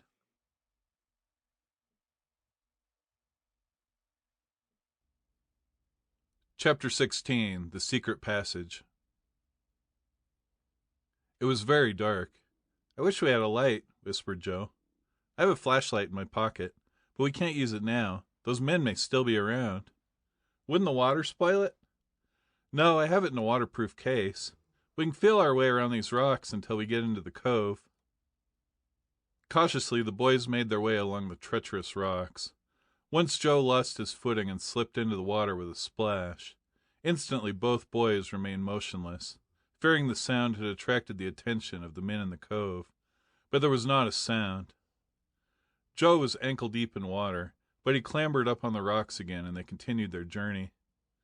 They had landed at a point some 25 yards away from the entrance to the cove, but the rocks were so treacherous and the journey was so difficult that the distance seemed much longer. "It must be Snackley and his gang, all right," whispered Frank, as they went on through the night. "Didn't you hear one of those men use a Chinese name? He said something about Lee Chang's share. Lee Chang is probably the fellow who brings the dope to the coast. They bring the stuff into this cove by motorboat and rowboat, and it is distributed from there. Dad said Snackley was smuggling dope." "It must have been Snackley who ordered us away from here. He seemed like a leader of some kind." $5,000 reward if we lay our hands on him." They had now reached the place where the seemingly solid coastline was broken by the indentation of the cove. They had feared that the cliff might be too steep at this point, but they found that it sloped gradually to the water, and that there was a narrow ledge on which they could walk, one behind the other. Here, they realized, the dangerous part of the adventure began. It was very lonely in the shadow of the steep cliffs, and the loneliness was intensified by the distant moaning of the surf and the beat and wash of the waves against the cliffs. Far in the distance they could see the reflection of the lights of Bayport through the mist, and once or twice they could hear the murmur of Tony's motorboat as it sped away down the bay. "I hope they bring back lights and guns with them," muttered Frank. "Who?" The police. Don't worry. If they get word that Snackley is cornered, they'll send out a squad of militia." The boys rounded the point and began to make their way directly along the shore of the cove. Dense thickets and bushes grew right to the water's edge, and the boys were afraid of making too much noise, as they realized that the two men they had heard talking in the boat might be close by, perhaps even waiting to pounce upon them in the darkness. Their hearts beat quickly, with the knowledge of the risk they were running, but neither lad thought of turning back. They were not thinking of the smugglers alone, they were thinking of their father. When they reached the first of the thickets, they paused. They knew that the crackling of the branches would betray their whereabouts, if there was anyone within hearing distance. For a while they did not know just what to do. Then Frank began to lower himself from the rock on which he was standing into the water. "If it isn't too deep, we can wade around," he whispered. The water, fortunately, was shallow, and did not come up to his knees. He signaled to Joe to follow, and Joe accordingly stepped quietly down into the water beside him. Then, without a word and moving as slowly as possible, Frank went on, wading through the water, close to the outstretched branches that overhung the shore. It seemed as though they were wading at the bottom of a deep pit, for the high walls of rock ranged all about them, and after they had penetrated into the cove some little distance, the entrance was lost to view, being hidden by an angle of the cliffs. When they looked up, they could see the gloomy grayness of the night sky above. The cove was still in deep silence, so finally Frank concluded that the men who had entered the place in the boat had retired to some secret hiding place. Inasmuch as they could not hope to discover anything without a light, he withdrew the flashlight from its case and then switched it on. The yellow beam of light revealed the pallid leaves of the bushes by the shore and the naked walls of rock above. But although Frank turned the flashlight in every direction about the cove, there was no sign of the rowboat in which the two men had arrived. It had vanished utterly. Although the lads were prepared for the disappearance of the smugglers, they were not prepared for the disappearance of the rowboat, but they searched for it in vain. The light revealed nothing of the craft. "I wonder where they hid it," whispered Frank. They began a systematic search of the bushes around the cove, remaining as quiet as possible. But although they made almost a tour of the place, it was soon evident that the boat had not been beached under cover of any of the thickets. "It must be hidden in a cave of some kind," Frank decided at last, "and that's where the smugglers are." Once again they began a search of the bushes. They were still wading in the water, and their feet were now very cold, but they searched patiently and carefully, brushing aside the branches, peering into the bushes, but it seemed they were to find nothing but the uncompromising rocks and moss beyond. At last, however, as they were approaching a part of the cove which they had not visited before, Frank, who was in the lead, stumbled suddenly forward. His groping feet had failed to encounter bottom, and he had lost his balance. With great presence of mind, he kept the flashlight high in the air. He had stepped into a deep hole, and although he was up to his neck in water, he kept his arm raised, keeping the flashlight free of the wetness.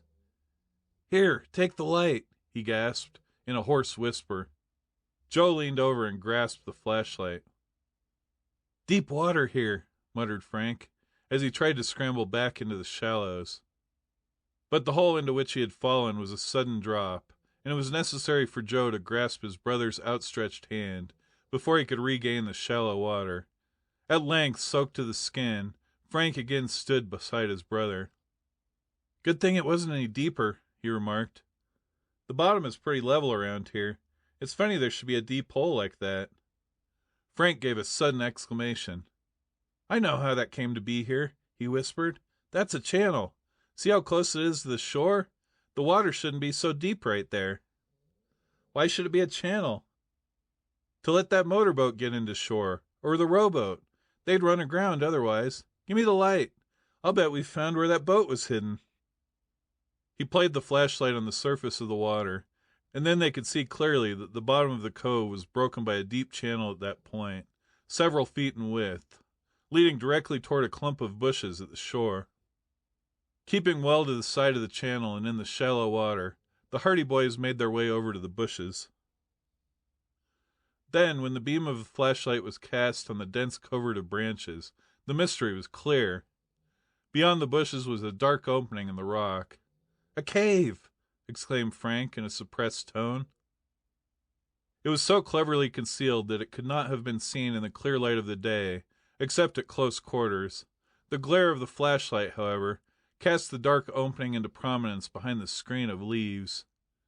This, then, was the explanation of the boat's disappearance. There was a channel in the cove enabling the smugglers to row the boat directly into this cave in the rock. This also probably explained the presence of the motorboat. "They went in here," said Joe. "We'll explore it." Having gone so far, there was no going back. The boys were fully determined to keep on the track of the smugglers. They did not know what lay behind the darkness of that silent and mysterious opening in the rock, but they meant to find out, no matter what the risks. Cautiously they advanced into the bushes, which gave way protestingly before them. The branches whipped their faces. The water was still shallow, for there was a narrow ledge along the side of the channel, and moreover it was now low tide. At last the bushes closed behind them. The Hardy Boys were standing in the entrance to a secret passage, pressed close against the rocky wall of the cave. End of chapter 16.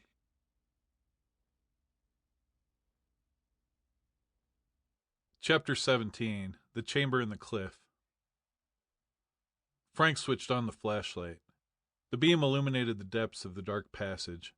Far ahead of the brothers they glimpsed a gray shape just above the surface of the glistening water. For a moment they were startled. Then they recognized that the gray shape was nothing more than the rowboat that had passed by them in the darkness outside the cove. It had been drawn up close to a natural wharf hewn out of the solid rock. It swayed to and fro with the motion of the water. The boys made their way forward along the ledge, which was wide enough for one person to walk on, until at last the ledge widened out and proved to be a path leading to the wharf. There was not a sound in the passage but the drip-drip of water from the gloomy walls. The Hardy Boys stole quietly forward along the wharf, past the boat, and then looked about them. Frank played the beam of the flashlight all about the place, until at last the glare revealed a dark opening immediately ahead. It was a crude arch in the rock, and beyond it he could see a steep flight of wooden steps. His heart was pounding with excitement.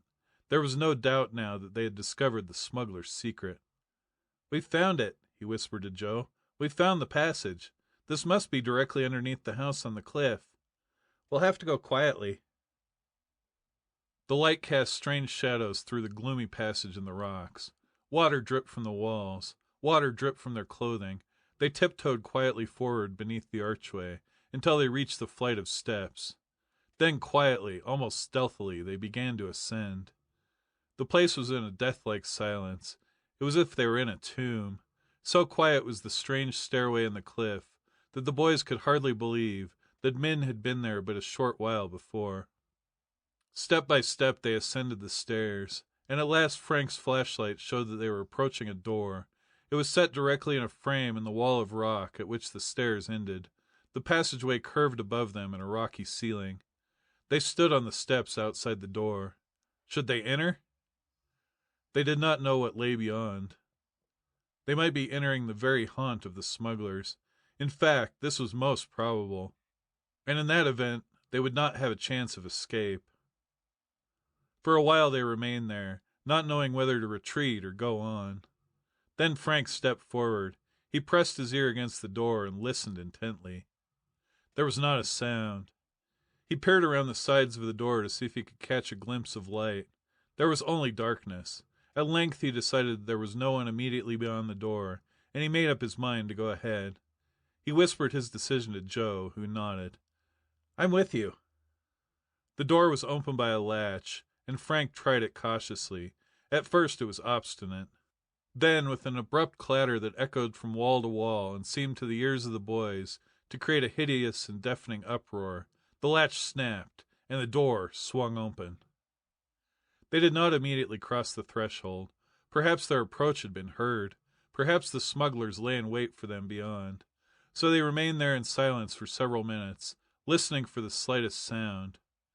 However, It became apparent that the dark chamber was empty, so Frank switched on the flashlight. The vivid beam cut the darkness, and revealed a gloomy cave in the very center of the cliff, hewn out of the rock. It had been a natural cave, just as the tunnel in the cliff had been a natural passageway, but the roof had been bolstered up by great beams, and the sides had been chipped away, while the floor had been leveled. It was a secret chamber in the heart of the rock. The light revealed the fact that this chamber was used as a storeroom, for there were huge boxes, bales, and packages distributed about the floor and piled against the walls. "Smuggled goods!" exclaimed Frank. His suspicions seemed verified by the fact that the majority of the boxes bore labels of foreign countries. Chinese characters were scribbled across them in practically every case. Seeing that the chamber was unoccupied, the boys stepped through the doorway and looked about them. The flashlight illuminated the murky corners of the cave. "This must be where they store all the stuff," Joe said, as he inspected one of the boxes. "There must be another opening that leads to the top of the cliff. They probably bring the stuff up to the house and then dispose of it from there. You'd think they would keep it at the Palooka place instead of down here. Probably they are afraid the house might be raided at some time or another. That's why they keep the goods hidden in this place. It would be mighty hard for anyone to find it here. But how do they get the stuff out of here? There's no doorway that I can see." The light of the flashlight played upon the walls. No doorway, no opening of any kind was revealed. "That's strange," said Frank. "There must be some way out." They began to move about the chamber.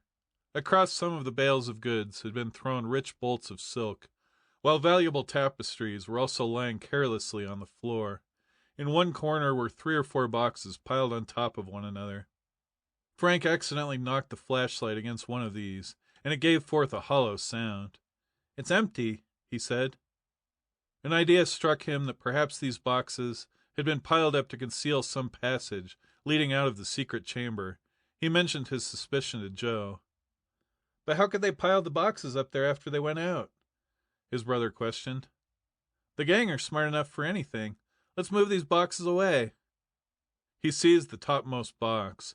It was very light, and he removed it from the top of the pile without difficulty.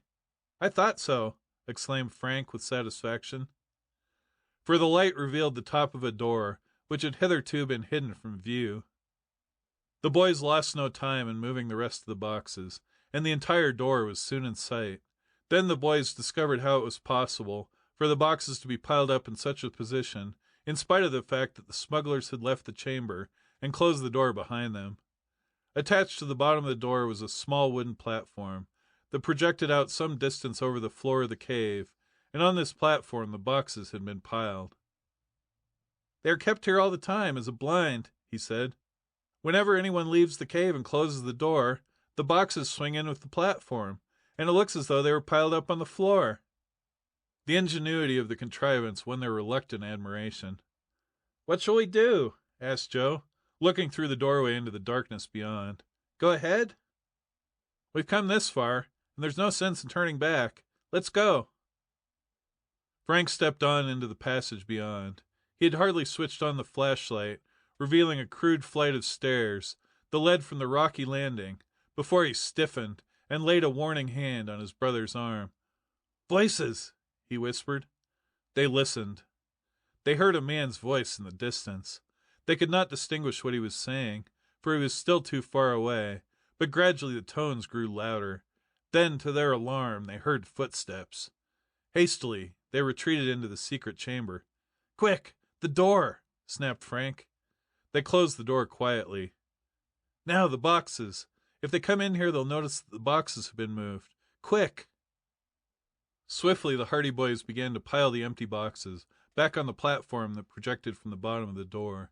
They worked as quietly as possible, and as they worked, they heard the footsteps on the stairs drawing closer and closer. Finally, the topmost box was in place. "Out the other door!" They sped across the floor of the chamber toward the door that led to the stairs they had recently ascended. But hardly had they reached it before they heard a rattle at the latch of the door on the opposite side of the cave. "We haven't time," whispered Frank. "Hide!" The beam of the flashlight revealed a number of boxes close by the door. Over these boxes had been thrown a heavy bolt of silk, the folds of which hung down to the floor. They scrambled swiftly in behind the boxes, pressing themselves close against the wall. They did not have more than time to hide themselves and switch out the light before they heard the other door open. "There's a package of dope in that shipment that came in last night," they heard a husky voice saying. "We'll bring it upstairs, for Burke says he can get rid of it for us right away. No use leaving it down here." "Right," they heard someone else reply. "Anything else to go up?" "No, we won't start moving the rest of this until the end of the week. It's too dangerous. Let Burke take out the shipment he has, along with this dope, and then we'll lay low for a few days. I'm getting a bit nervous." "What does the big boss think about it?" "That's his idea, too. Here, wait till I switch on that light." There was a click, and suddenly the chamber was flooded with light. The cave had been wired for electricity. The Hardy Boys crouched in their hiding place. Their hearts were pounding madly. Would they be discovered? Footsteps slowly approached the boxes behind which they were concealed. End of chapter 17.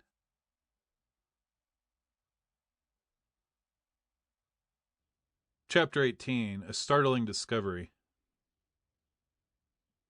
The Hardy Boys were tense with the realization of their peril. The strong electric light that hung from the center of the ceiling cast such a vivid illumination that they were sure they would be seen, particularly when they found that the boxes behind which they were hidden were spaced some distance apart.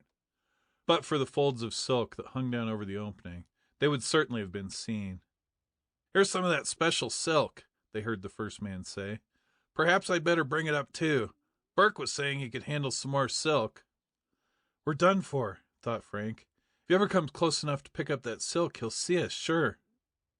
But the other man objected. "What's the use? You won't get any more thanks for carrying all that stuff upstairs, even if Burke does take it. And if he doesn't, you'll just have to cart it all the way down again. My motto in this gang is to do just what Snackley tells me and no more." "I guess you're right. We'll just bring up the dope." To the relief of the boys, the man turned away and went back to the other side of the chamber. They could hear a rustling sound. Then came the words, "Well, we've got it. Let's go back up." The switch snapped and the cavern was steeped in darkness immediately. It was a darkness immeasurably welcome to the lads crouched behind the boxes. They began to breathe more easily. They heard the door close, and then they could hear the footsteps of the two men as they ascended the stairs in the passageway. When the footsteps could be heard no more, Frank switched on the flashlight with a sigh of relief. "That was a close call. Gosh, but I was sure they had us. We wouldn't have had any chance with that pair. You can bet your life they carry guns. Well, let's follow them. I'm with you. We know we're on the right track. And we know we're liable to blunder right into the whole den of smugglers if we don't watch our step. It's going to be ticklish from now on."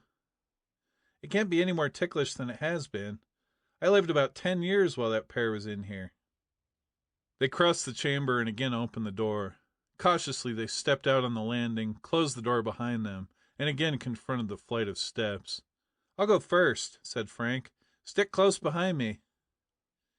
He decided to turn out the flashlight, because it was barely possible that the smugglers might have a guard at the top of the stairs, in which event their approach would be discovered. So in the inky blackness they ascended, step after step. They reached the top of the first flight of stairs, and then they found themselves upon a circle landing of planks, which ran along the side of the rock wall for some distance, until it ended in another flight of steps. Here the boys stopped again to listen. All was as silent as the tomb, save for the distant pounding of the sea upon the cliff. "I don't hear a sound," whispered Joe. "Come on," came from his brother. The passage through the rock was of considerable depth, and they went on up countless steps until their limbs were weary. They had never realized that the cliff was so high until now. But at length they reached the final landing, and there they were confronted by another door. This door, they assumed, either led out into the open or into some cave just below the surface of the ground. Perhaps, thought Frank, it even led into the cellar of the Palooka house. The boys pressed close to the door, taking care to make no noise, and listened. They heard not a sound. Still, with the caution arising from their previous narrow escape, they decided to wait a little bit longer. As later events proved, it was well that they did. For a while they could hear nothing from beyond the door, and there was no indication that anyone was there. But after listening intently for as long as 5 minutes, they heard a queer shuffling sound, and then a sigh. That was all. "Someone there," breathed Frank, in a low whisper. Joe nodded in the darkness. They did not know what to do. It seemed apparent that there was someone beyond the door, possibly a sentry. If there was only one man, it might be possible to attack him and disarm him, although it was scarcely possible that they could do this without noise and without attracting the attention of the smugglers. The problem was solved for them. A door thudded in the distance. Then there was a muffled murmur of voices, growing in volume, and a trampling of feet. "I tell you this nonsense has gone far enough. He'll sign, and he'll sign right now, or I'll know the reason why." The boys started, for the voice was none other than the voice of the man who had ordered them out of the cove that afternoon. "That's the stuff, Chief," returned someone. "Make him sign, and promise to keep his mouth shut." "If he doesn't, he'll never live to tell about it. That's one thing sure," snapped the first man coldly. There was the sound of a switch being snapped, and then the boys could see a yellow beam of light beneath the door at their feet. From the sounds, they judged that 3 or 4 men had entered the room beyond. "Well, he's still here," said the man who had been addressed as chief. He strode across the room, and the boys could hear a chair scrape on the board floor. "You'll find that this is an easier place to get into than it is to get out of." A weary voice answered him. The tones were low. The boys could not make out the words.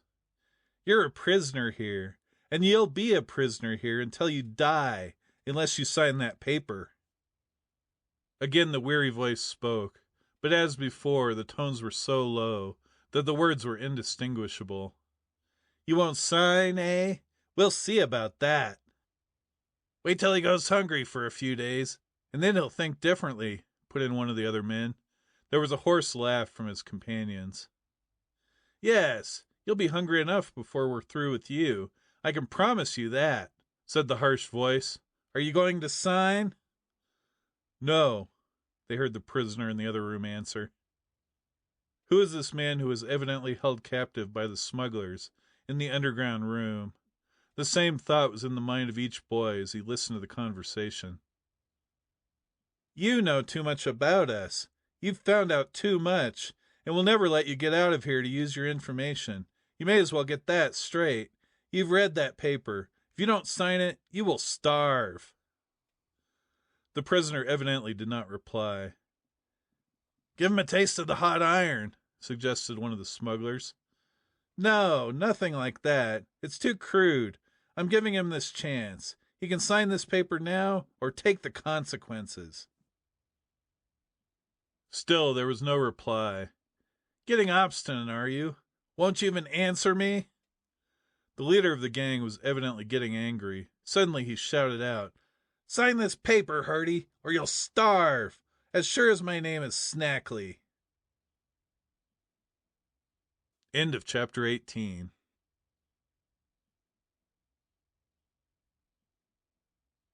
Chapter 19. Captured. The worst fears of the Hardy Boys were realized. They had been unable to distinguish clearly the voice of the prisoner until then, for it had been muffled by the intervening door, but all along they had suspected that it was their father.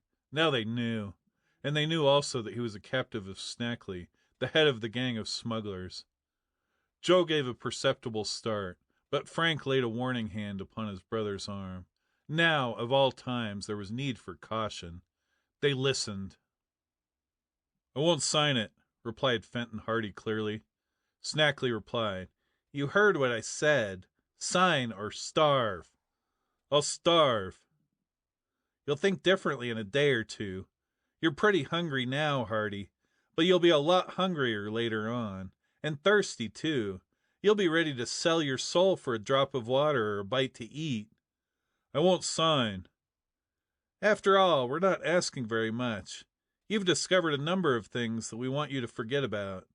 It won't hurt you to go back to Bayport and say that you couldn't find out anything about us. Nobody knows where you've been."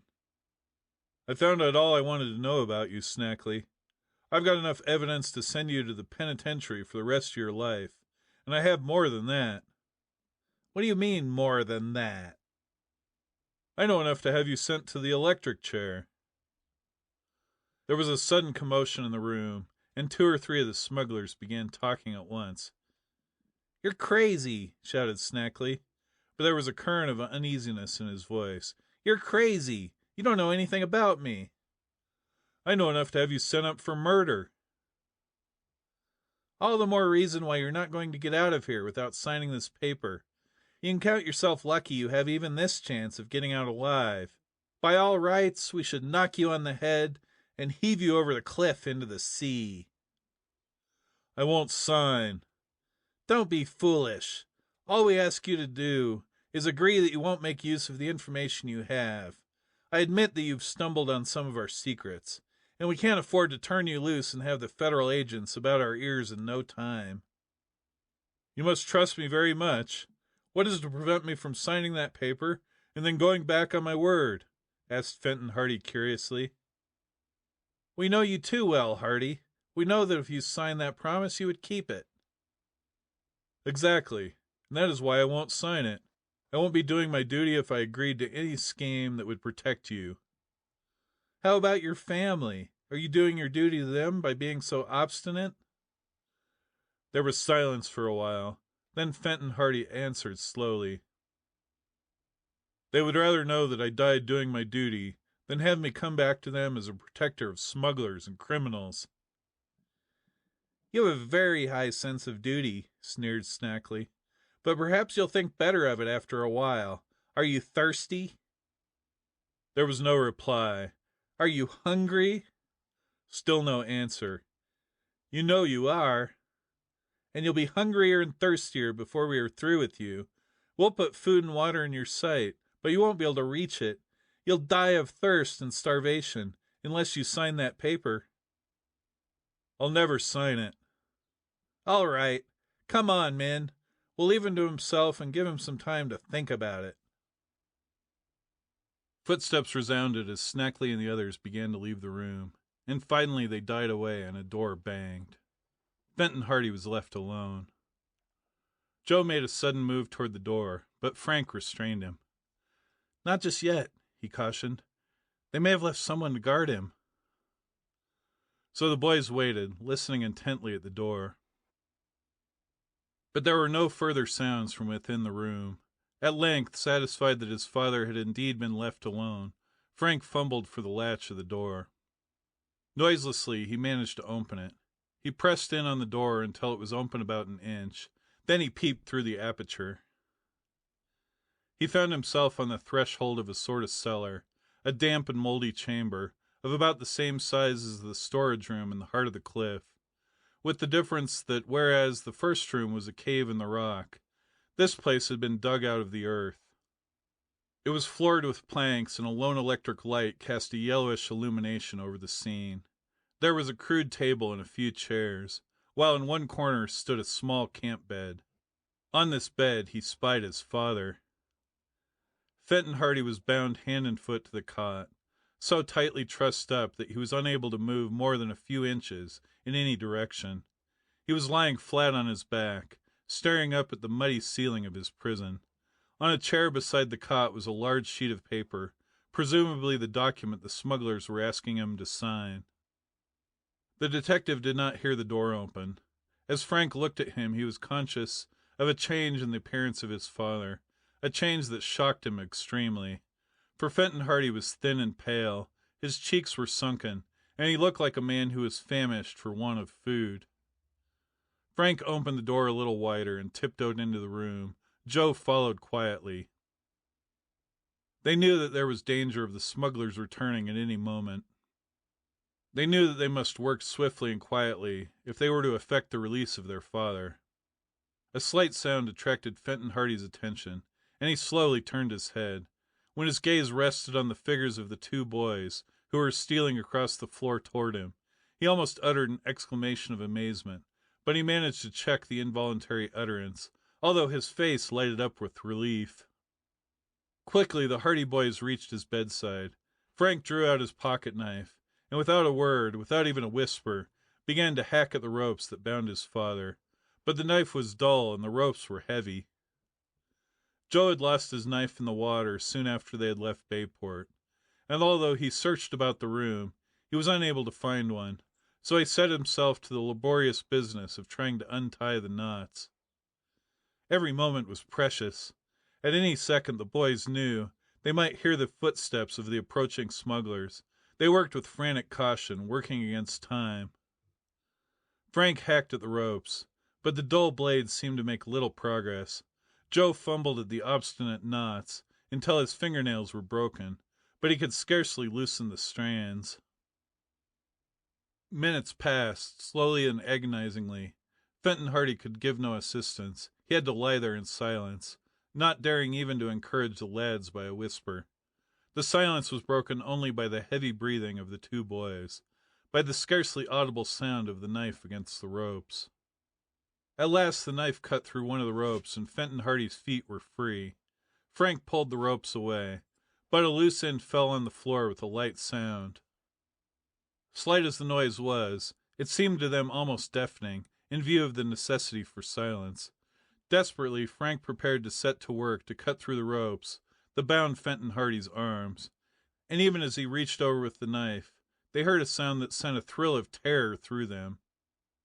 It was a heavy footstep beyond the door, through which the smugglers had recently disappeared. Someone was approaching the underground room. Frank strained at the knife, but the ropes were stubborn. The dull blade made little impression at first, but at last the rope began to give, and finally, as Fenton Hardy gave a mighty effort, it snapped, and the detective was free. But the footsteps on the stairs had drawn nearer, and it was followed by others. The smugglers were returning. "Quick!" whispered Frank, as he flung the ropes aside. I can't, hurry!" gasped out Fenton Hardy. "I've been here too long." He could hardly utter the words. His face showed his exhaustion. "But we've got to hurry, Dad," came excitedly from Frank. "See if you can't make it." I'll do my best," returned his father. "If those fellows come back, let's fight for it," put in Joe desperately. "You bet we'll fight," answered Frank in a voice that meant a great deal. Fenton Hardy got to his feet as hastily as he could, but when he stood up on the floor he reeled, and would have fallen had not Joe grasped his arm. He had been lying bound to the cot for so long, and he was so weak from hunger, that a fit of dizziness had attacked him. It soon passed, however, and the three hastened toward the door, through which the Hardy boys had entered. But the smugglers were very close now. The Hardys could hear the coarse voices just outside the other door. There was no chance of escape. Just as the Hardy boys and their father crossed the threshold, the door on the opposite side of the room was flung open. Frank had a confused glimpse of the dark man Snackley, whom they had seen in the cove that afternoon, with half a dozen rough men crowding behind him. Then he saw Snackley whip a revolver from his pocket. The chief of the smugglers was filled with astonishment, but he did not lose his presence of mind. The weapon was leveled at Frank before he had time to close the door. Snackley did not speak. He pressed the trigger, and the revolver roared, the echoes crowding on one another in that narrow space. The bullet chipped into the wood of the door. Frank ducked. Joe, who was in the lead, flung himself to one side. Fenton Hardy stumbled out onto the landing at the top of the stairs. "Come back!" roared Snackley, plunging across the room. "Come back, or I'll fire again!" As the smuggler drew closer, Frank crouched for a spring, and then leaped directly at Snackley. He struck out at the man's wrist, and the revolver flew out of the rascal's grasp, skidding across the floor into a corner. Then they grappled, and so sudden had been Frank's attack that the smuggler was taken by surprise, and he reeled up against the wall. But his companions rushed to his rescue. Frank was swiftly overpowered and dragged away, while other smugglers with drawn revolvers pursued Joe and Fenton Hardy out onto the landing. Being unarmed, they were forced to submit. Otherwise, they would have been shot without mercy. The struggle was short. The menacing revolvers gave the smugglers the upper hand.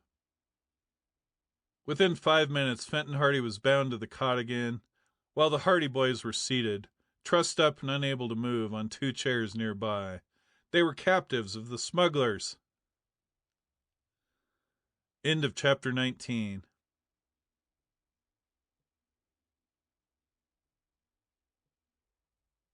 Chapter 20. Dire Threats. Snackley, once he had recovered from his first consternation and surprise, was in high humor. "Just in time," he chuckled, rubbing his hands with satisfaction.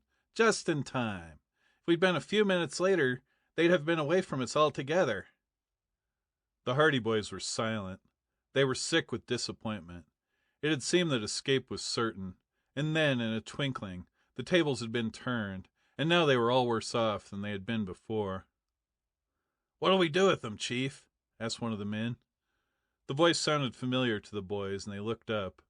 Not altogether to their surprise, they saw that the fellow was none other than Redhead, whom they had seen at the Palooka place the day Frank discovered his father's cap. "Do with them?" exclaimed Snackley. "That's quite a problem. We have 3 on our hands now, where we had only 1. We have to make 3 people keep their mouths shut instead of only 1. We have 3 people to keep guard over now." "We ought to do what I wanted to do in the first place," declared Redhead doggedly. "As long as Hardy is alive, he's dangerous."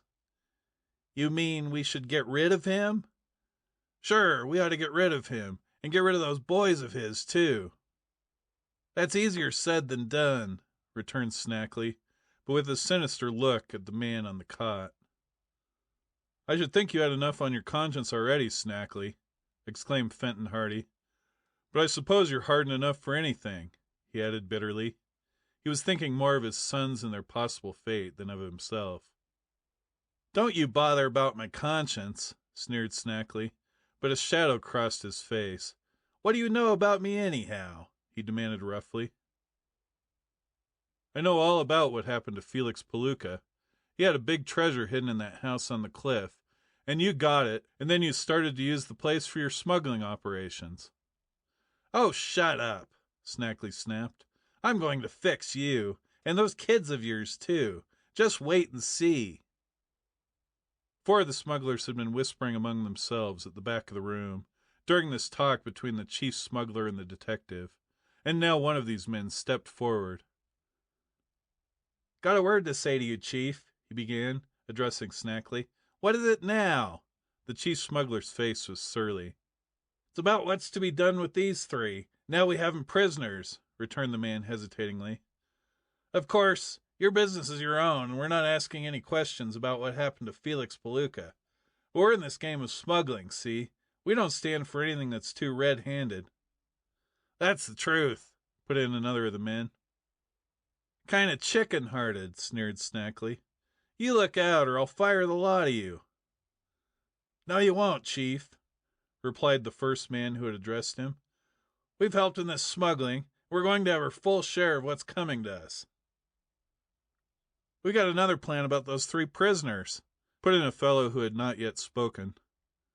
"I think it would work out grand." "What plan?" questioned the chief smuggler briefly. "We've been talking about Lee Chang." "What about him?" "Turn him over to Lee Chang. He's sailing back to China in the morning. Have him put on board his ship." Snackley scratched his head for a moment. Evidently the idea caught his fancy. "Not bad," he muttered. "I hadn't thought of Lee Chang. Yes, he'd be able to look after them. He'd see to it that they never returned." And he grinned grimly.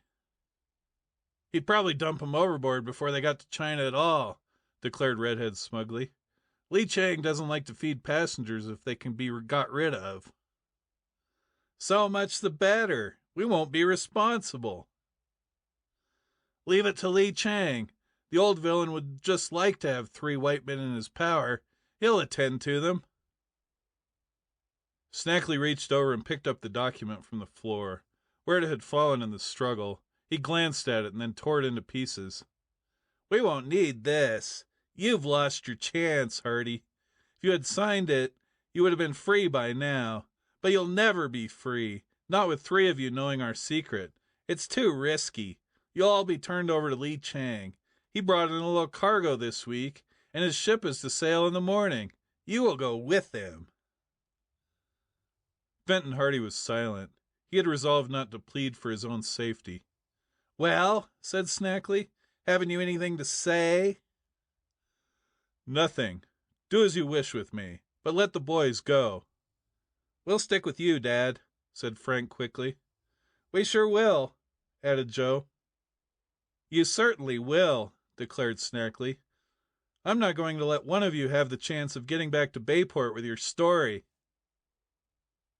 The chief of the smugglers stood in the center of the room for a while, contemplating his captives, with a bitter smile.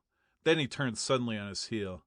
"Well, they're safe enough," he said to Redhead. "We have that business with Burke to attend to. You two," he said, speaking to two of his men, "had better go down to the cove, and take the rowboat out. Signal to Lee Chang that we need the motorboat sent in at once. The rest of you come and help load Burke's truck. If any nosy policeman came along and found it in the lane, we'd be done for." "How about them?" asked Redhead, indicating the prisoners.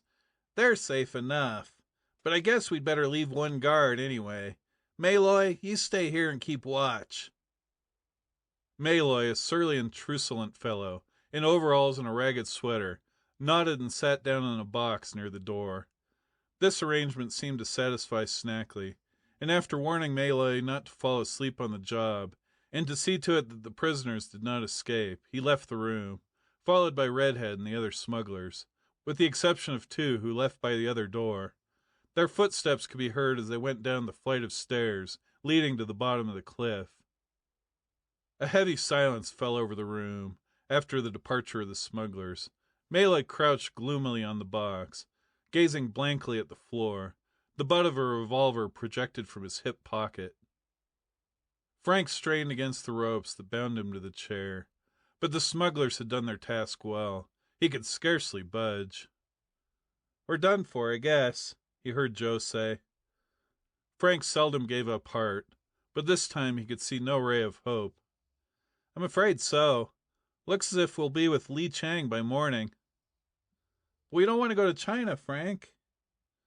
"We may never get to China, Joe. Didn't you hear what they said? For all we know, that rascally Chinaman, whoever he is, may heave us overboard when he gets well out into the ocean." "You fellows shut up," growled Malloy. "Shut up, I tell you, or I'll make it hot for you." And he tapped his revolver suggestively.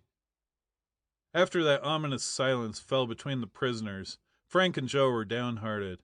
It looked as if their fate were sealed. End of chapter 20.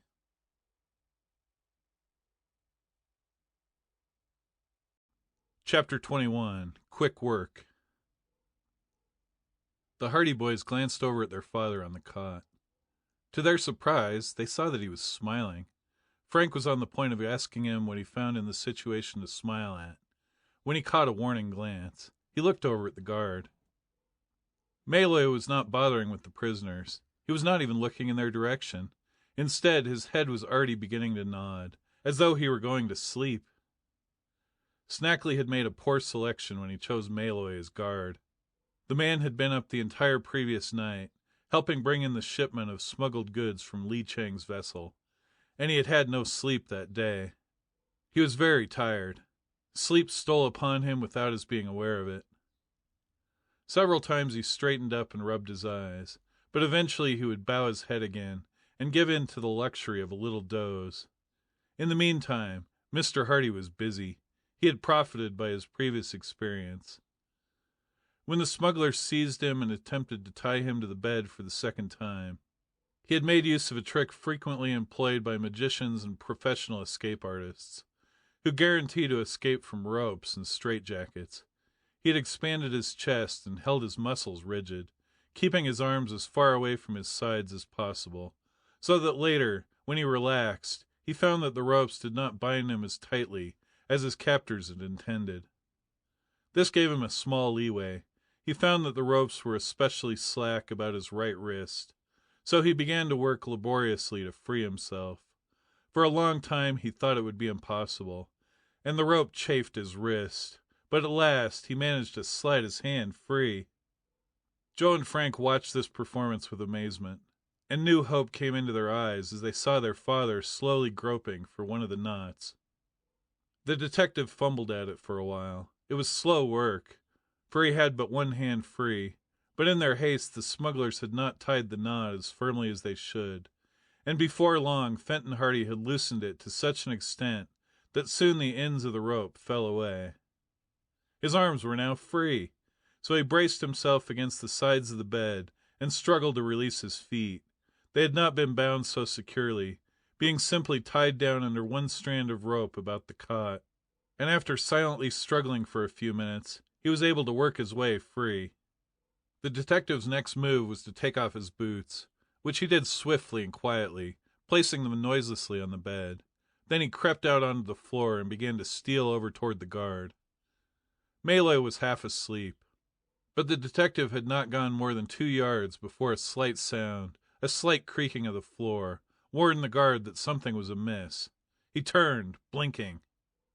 A look of intense amazement crossed Malloy's face, and he opened his mouth to yell for help, but Fenton Hardy leaped across the intervening space and hurled himself upon the smuggler before the guard had time to utter more than a muffled gasp. He clapped one hand over Malloy's mouth and bore the guard to the floor, where they rolled over and over in a desperate and silent struggle. Although Fenton Hardy was weakened by his imprisonment and privation, and although the smuggler was strong and wiry, the detective had the advantage of his surprise attack, and Malloy had no time to collect his faculties. Joe and Frank watched the battle in an agony of suspense. It was, they knew, their last hope. Fenton Hardy still kept his hand over the other man's mouth, although Malloy was gasping and gurgling and making frantic efforts to call out for help. The detective dug his knee into Malloy's stomach, and when the smuggler tried to wriggle out of the way, he snatched for the revolver. Their hands closed about the butt of the weapon at the same instant. The struggle was short and bitter. Malloy tugged at the revolver, trying to draw it from his pocket. Fenton Hardy dug his knee sharply against the man, and Malloy loosened his grasp. With a groan of pain, the detective snatched the revolver free, and then flung himself back, leveling the weapon at Malloy. "Not a word out of you," he whispered. Malloy's hands rose in the air. He did not utter a sound. He was sitting helplessly on the floor, his mouth opening and closing as he painfully drew breath. He was beaten. The detective spied a knife in a leather sheath at the smuggler's belt, so he reached forward and seized the weapon. Then, still keeping Malloy covered with the revolver, he walked slowly backward until he reached Joe's side, without removing his eyes from the smuggler. Fenton Hardy bent down and sliced at the ropes that bound his son. The knife was sharp, and the ropes soon fell apart. Joe leaped from the chair, casting aside the rope ends, and took the proffered knife. Then, while his father still covered Malloy, he went over to Frank and set him free. Still without saying a word, Fenton Hardy motioned toward the bed, and indicated by signs that the smuggler was to lie down on the cot. A gesture of refusal on the part of Malloy was met by a vigorous forward thrust of the revolver, and the smuggler hastily retreated. The ropes on the bed had not been cut, so they were still available for trussing up Malloy, just as Mr. Hardy had been bound. The boys did the job with neatness and dispatch, and they even gagged the smuggler with his own handkerchief and one of the ropes from the chairs. Within 5 minutes their erstwhile guard was lying helpless on the bed, bound hand and foot, and gagged so firmly that only a muffled and subdued muttering escaped him. "What now?" asked Frank in a low tone. "We can't go out by the cove," replied his father. "There are 2 men down there now, signaling to the motorboat. We better go upstairs." "Where does that lead to?" "Outside. It will bring us into the shed near the house." Fenton Hardy moved over toward the door. "We haven't any time to lose," he said. "I have the revolver, if we meet anyone." He opened the door cautiously and peeped out. There was no one beyond. There was nothing but a flight of steps leading upward into darkness. The detective went forward, his sons following close at his heels.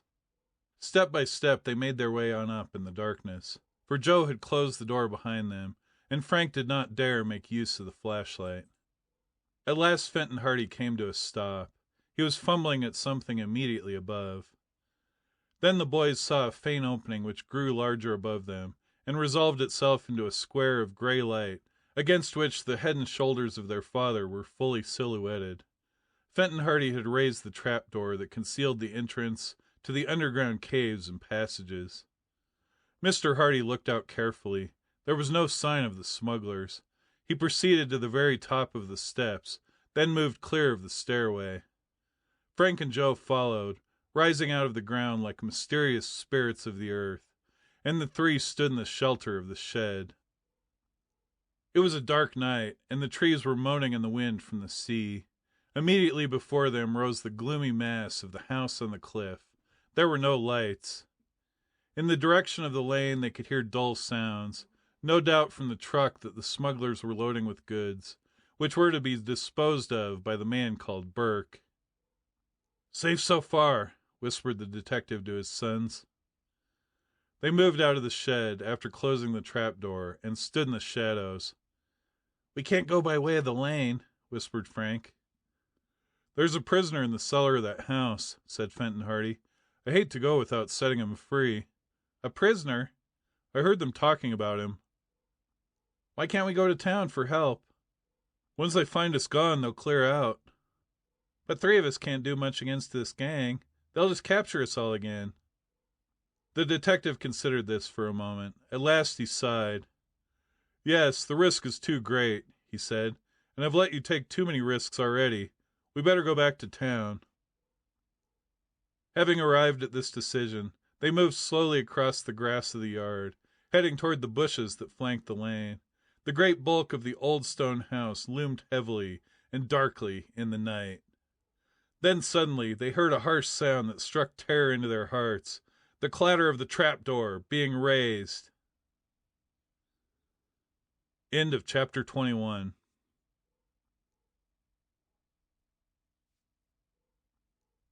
Chapter 22. Into the Haunted House. A hoarse shout came through the darkness. "Chief, Redhead! They've got away! Watch for 'em!" Someone was scrambling through the opening in the shed, bellowing in a frantic voice, warning the other smugglers of the escape. "Into the house!" snapped Fenton Hardy. He began to run swiftly across the yard toward the big gloomy house. Frank and Joe followed. The man in the shed saw the moving figures. The darkness was pierced by a flash of crimson, and a revolver barked 3 times. From the lane came sounds of running feet. A man was shouting. "What is it? What's the matter?" "They've got away, Hardy and them boys. They've escaped. Look! There they are now, running across the yard." The revolver spoke again, but the shots were wild, for the detective and his sons were soon lost to view in the shadows of the house.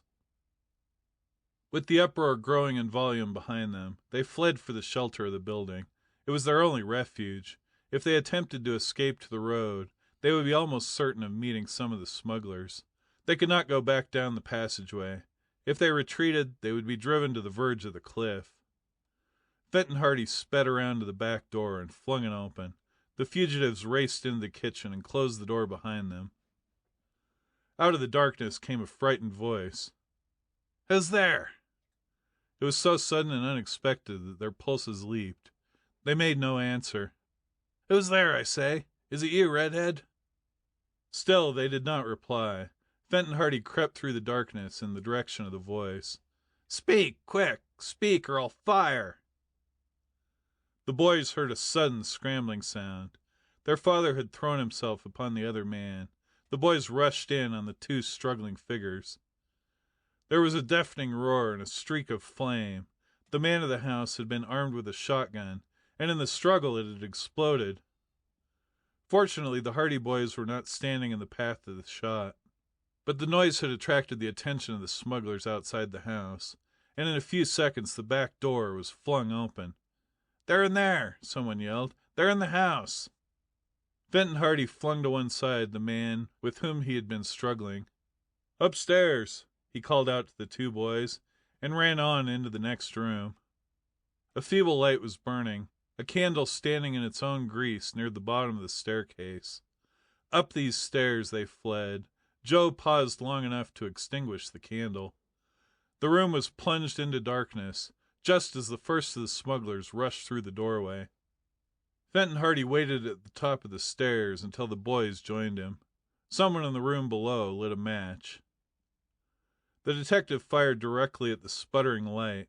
There was a muttered exclamation. The match was immediately extinguished by the smuggler, who had been so incautious as to reveal his whereabouts in this manner. A whispered conversation followed. "He's at the top of the stairs," said one of the smugglers. "We can't rush him. He's got a revolver." "Only one?" "Yes, the kids aren't armed. Wait till he uses up his ammunition. Then we'll get him."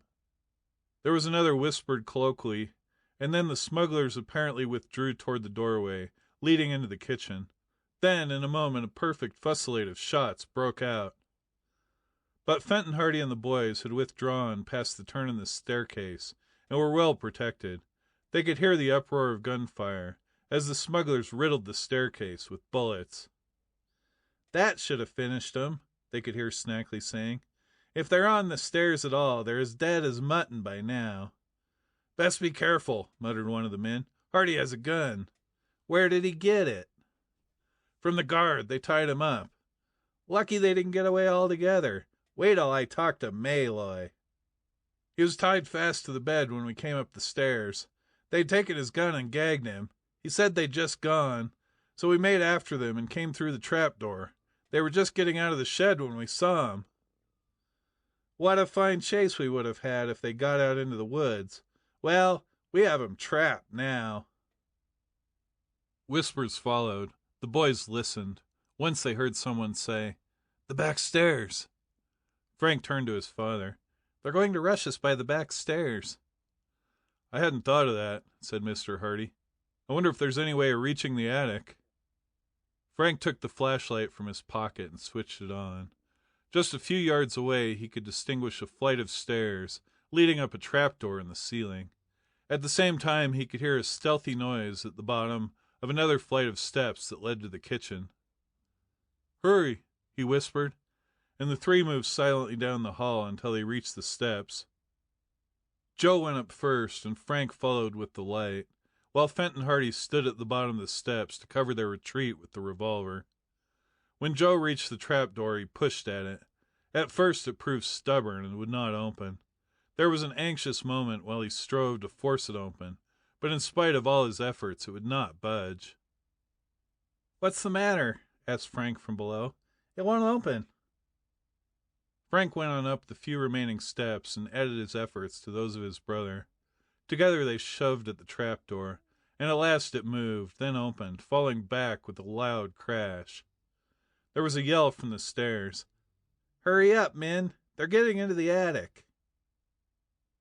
A rush of thudding footsteps followed, as the smugglers raced up the steps. Joe scrambled through the opening, and Frank followed. Fenton Hardy was only halfway up the steps, however, when the first smugglers reached the hallway. The detective fired directly at them. The smugglers who were in the lead fell back in a desperate attempt to reach cover, and in so doing they collided with those behind. For a few moments confusion prevailed, and Fenton Hardy took advantage of it to spring up the few remaining steps, scramble through the opening, and fling the trapdoor back into place. The Hardys found themselves in the inky darkness of the attic. Frank switched on the flashlight, and in its glare they saw that they were in a dusty chamber immediately below the roof. Old boxes and rubbish lay about. "Where did they go?" they heard one of the smugglers ask. "Into the attic," replied another. "Now we've got 'em where we want 'em." "That's what you said last time." "They can't get out of there. We've got 'em cornered." Snackley's voice broke in. "Hardy!" he shouted. Mr. Hardy did not answer. "Listen, Hardy," went on Snackley. "We'll give you 1 minute to come down out of there." Still no answer. "The floors are thin, Hardy. We can fire right through 'em. You can't get out. We have you cornered. Better come down." Frank flashed the light from side to side. It was evident that the smugglers spoke the truth. They were indeed cornered. An interval of silence followed. Then came, "Your last chance, Hardy." Frank flashed the light upon his father. Mr. Hardy was inspecting the chamber of the revolver. He held out the weapon with a gesture of despair. There were no more shells. A shot sounded from below, and a bullet ripped its way savagely through the flooring, but a foot or so away from where the three sat. Another bullet tore through the wood of the trapdoor. The Hardys sprang back, and making as little noise as possible, pressed themselves against the sloping walls of the attic, keeping as far away from the trapdoor as they could. A few more shots resounded. The bullets were unpleasantly close. Then Snackley spoke again. "What do you think of it now, Hardy? Are you and your boys ready to come down?" They did not answer, for they knew that if they did, their voices would reveal where they were standing and might bring a bullet. When they did not reply, Snackley spoke to his men. "Let him have a few more." An angry chorus of revolver shots followed. In the midst of the uproar, some of the smugglers secured a long pole and pushed against the trapdoor with it. Before those above could avert the danger, the trapdoor was flung wide open. It fell back with a crash. A hand appeared through the trapdoor, holding a revolver, and then the head and shoulders of one of the smugglers followed. He peered into the darkness, holding the weapon in readiness. Someone had switched on a light in the hall, so that the man's figure could be clearly seen. "Come out of it," he snapped, pointing the revolver directly at the dim figure of Frank. "Come out of it, or I'll shoot." Further resistance was useless. With sinking heart, Frank advanced toward the edge of the opening in the floor, while Joe and Fenton Hardy followed, with arms upraised. The smuggler backed his way down the steps, still keeping them covered, until he reached the bottom of the stairs. The Hardys descended, conscious of an array of leveled revolvers that covered every movement. They saw Snackley standing in the forefront of the crowd. They were captured again! End of chapter 22.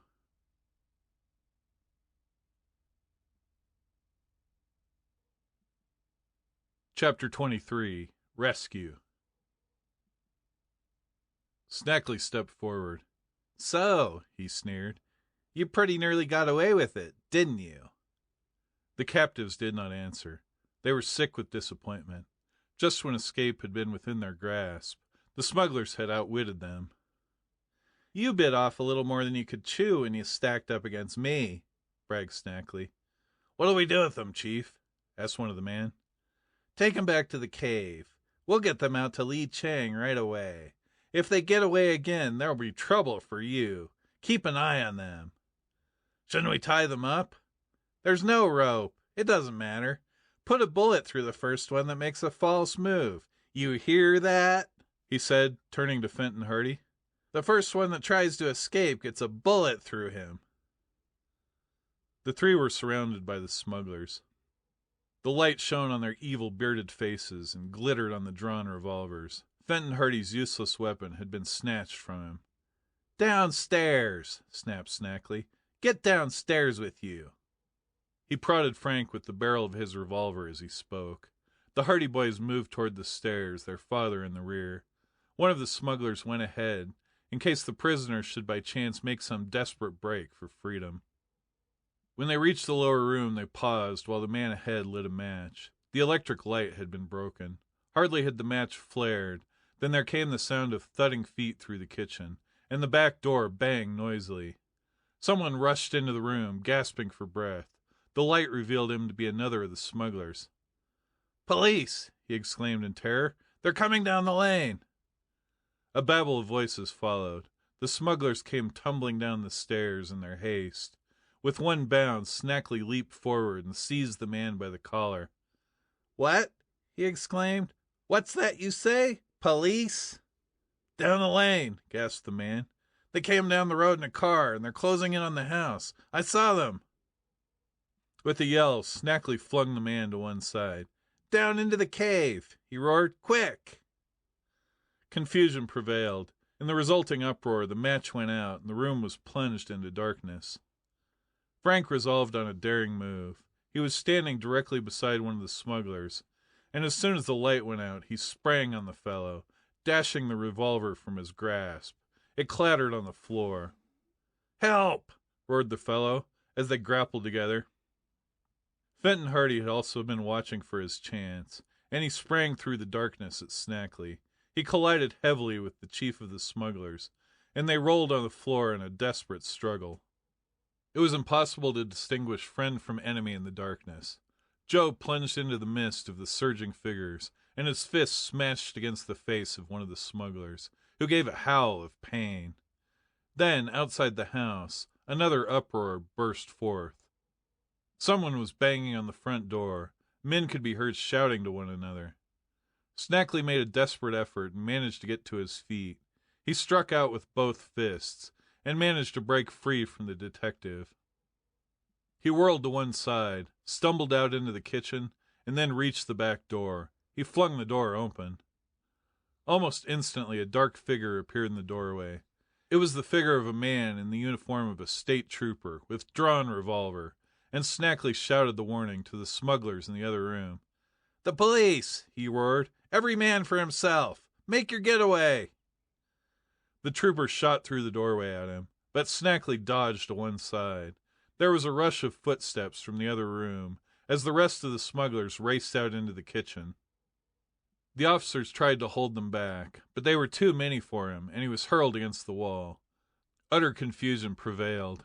The place was in absolute darkness, and out in the yard, shots, shouts, and hoarse imprecations mingled in an indescribable uproar. One of the smugglers managed to reach the shed. He flung open the trapdoor and descended the steps. Some of his companions followed, and in the darkness and excitement their escape was unnoticed. Half a dozen police officers were in the yard. They had been attracted to the house by the sound of the shots when the Hardys were pursued by the smugglers, and they had planned to surround the place. They would have succeeded in capturing the entire gang had it not been for the man on guard outside. Back in the living room of the house, Frank was still struggling with his antagonist. The man was strong and heavy, a rough-and-tumble fighter, and the boys soon found out that he had his hands full. They struggled desperately in the darkness, the smuggler frantic with the fear of capture. Frank grimly resolved that the man should not get away. Fenton Hardy headed toward the door leading into the kitchen. Just then a figure brushed by him. He made a grab for the man, but the fellow evaded him and raced toward the other side of the room. The detective gave chase. The fugitive kicked open a door and ran toward the front of the house. Mr. Hardy could follow him quite easily by the sound of his footsteps. The fugitive scurried into a front room and banged the door behind him. Mr. Hardy launched himself against the door, which had a lock that snapped when the door shut. For a moment he was balked.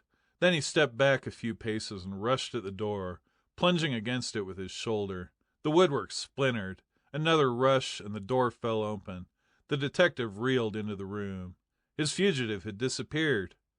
But the room was faintly lighted, as there was a wide window, and in the gloom the detective could see a dark patch on the floor. It was a trapdoor leading evidently to the cellar. He went down through the opening, finding a flight of stairs, which he descended. He could hear footsteps receding through the darkness, but he made his way across the uneven floor of the cellar. The detective stopped and listened. He heard the hurrying footsteps as the smuggler went on to the far end of the cellar. Then, to his great surprise, he heard a voice. In the distance he saw a faint glow of light. Then he saw that the cellar was divided into two parts, and that the fugitive had entered a small room. He crept closer. "What's happening?" he heard someone say in a weak voice. "Everything," snarled a voice which he recognized as that of Snackley. The detective's heart leaped. "Everything is happening. The police are here." "The police?" "Yes, the police. State troopers, federal officers and all. But don't think you're going to have a chance of squealing on us. I'm going to fix you, as I should have done a long while ago." The other voice rose, replete with terror. No, you won't do that, Snackley. Let me live." Fenton Hardy crept swiftly over to the door. He saw Snackley standing by a small cot in a cell-like room. On the cot crouched a haggard man whose hands were handcuffed behind him. His feet were shackled to one leg of the iron cot. Snackley, with a grim look of cruelty on his face, was raising a heavy club he had picked up. There was no time to lose. The detective sprang through the doorway. He plunged at Snackley just as the smuggler raised the club to strike. Snackley reeled against the wall, with Fenton Hardy at his throat. Desperately, the smuggler tried to raise the weapon, but the detective had seized his wrist. They swayed to and fro, stumbling about on the muddy floor.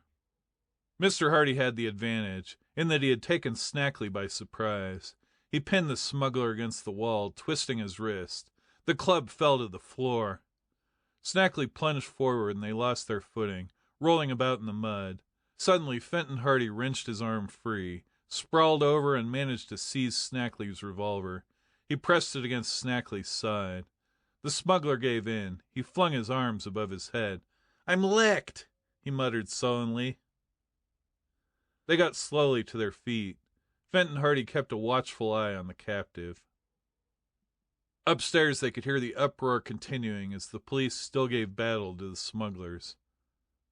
"Upstairs," snapped the detective curtly. Without taking his eyes off Snackley, he said to the man on the cot, "We'll come back for you later, Mr. Jones." End of chapter 23.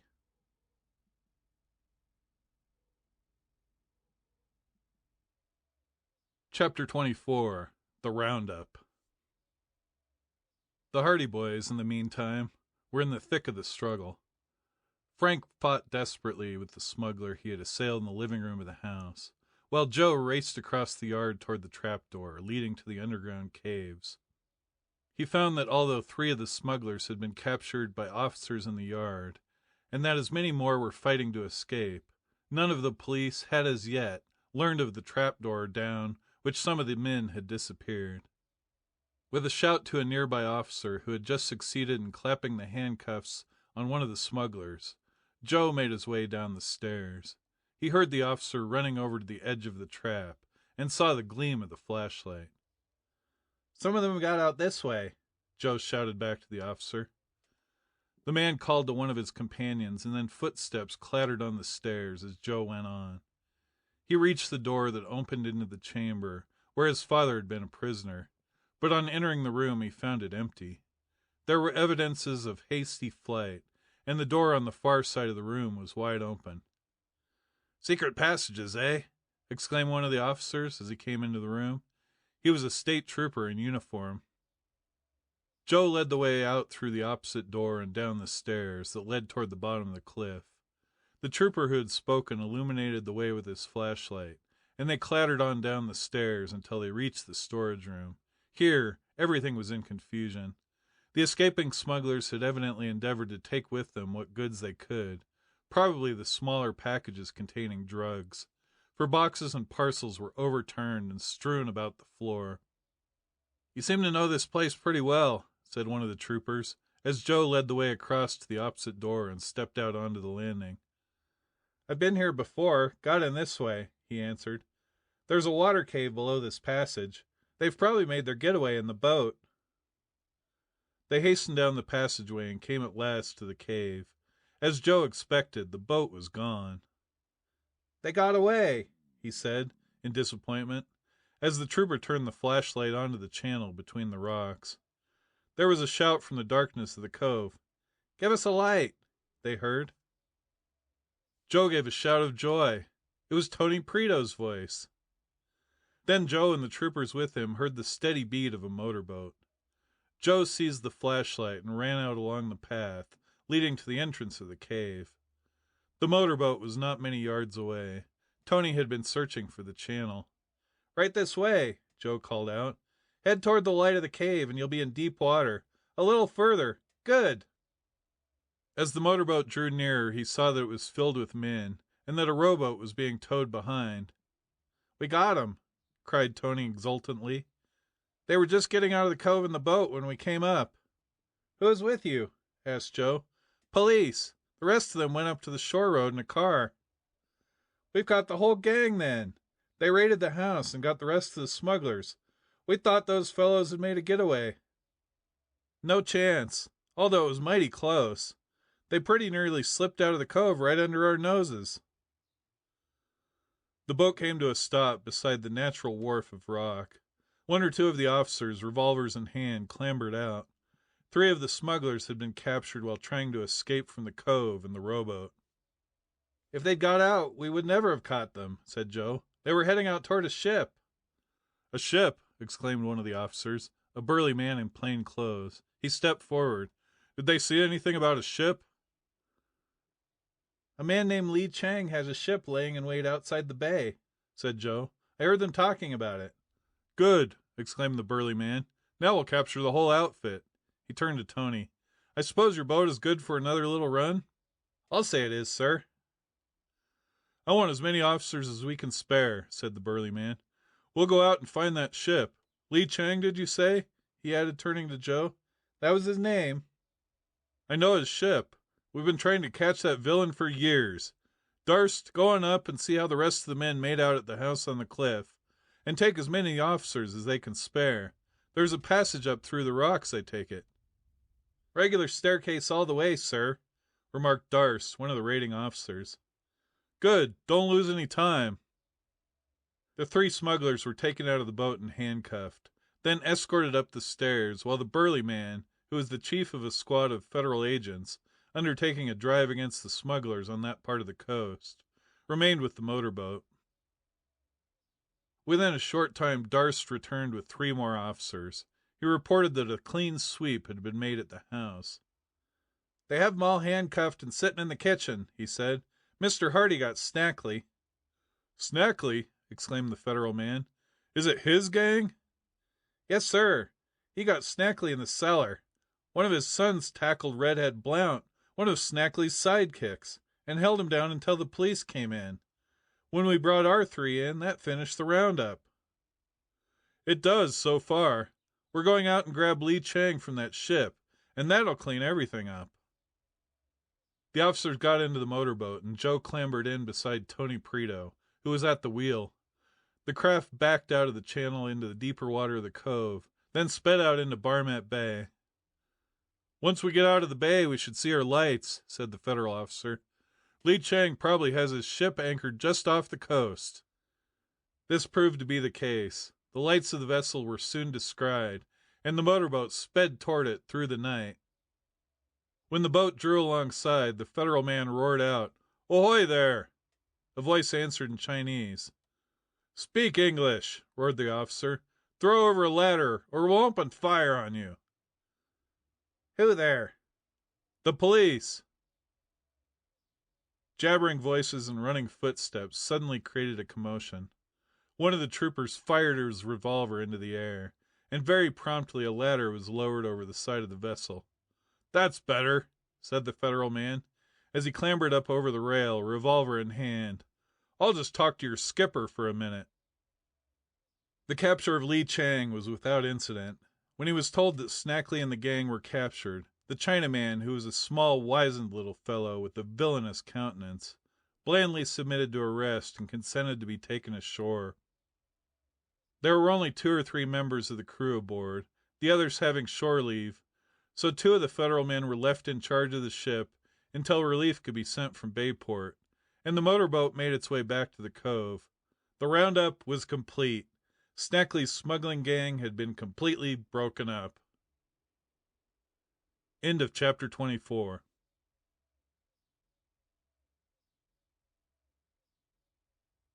Chapter 25. The Mystery Explained. The Hardy Boys were the heroes of Bayport when the news of the capture of Snackley and his men spread throughout the city next day. As for Tony Preto, he was the envy of all the chums of the 2 lads. "Tony had all the luck," bemoaned Chet Morton, as the boys were all sitting in the barn back of the Hardy home next afternoon. This barn, which had been fitted up as a gymnasium, was a meeting place for the lads on occasions of importance. "We had to have a motorboat," said Frank. "Believe me, I was wishing more than once that the whole crowd was along." "And you'll get the reward for capturing Snackley?" asked Phil Cohen. "Not all of it. Dad gets half. Joe and I split the rest. You haven't any kick coming. What's going to happen to Snackley?" "He'll probably go to the electric chair," answered Frank soberly. "Why?" "He murdered Felix Palooka, the miser." "Murdered him?" "Yes. Dad found that out in his investigations. Dad suspected all along that there was some connection between Snackley and the house on the cliff, especially when he found that Snackley and Palooka had been related. He went out to find out what he could, but the smugglers saw him and captured him. "What about that fellow they had imprisoned in the cellar?" questioned Biff Hooper. "Didn't you say Snackley was just going to kill him when your father saved him?" "That was the young fellow we saved in the bay that day. The young chap who told us his name was Jones. It wasn't his real name at all.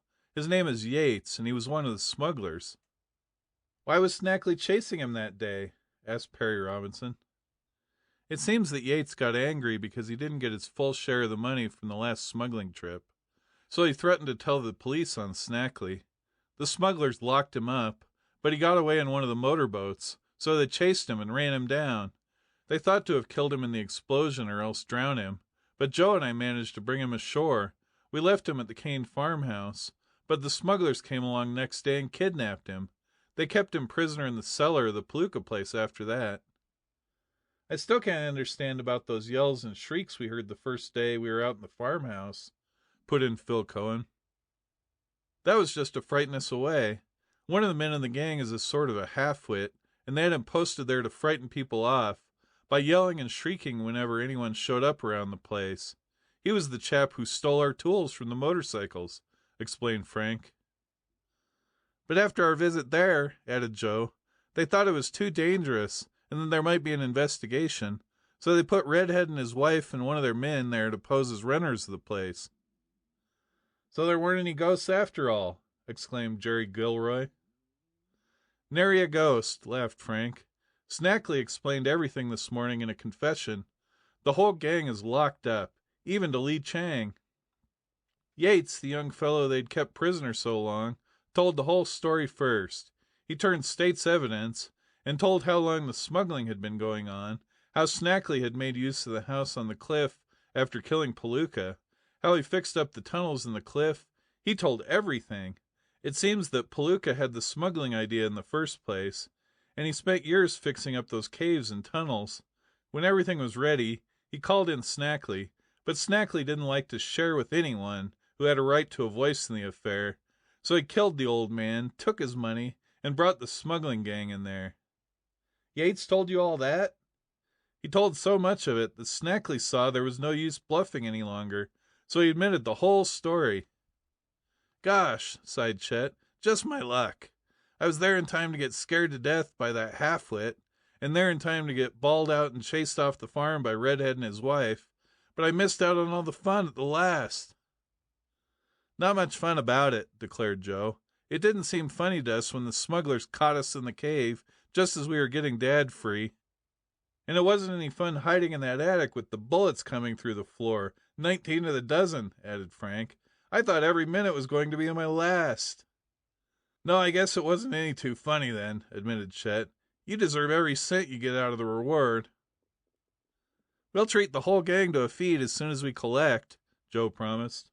"Whee!" shouted Chet, turning a handspring. "Now you're talking." The Hardy Boys kept their word.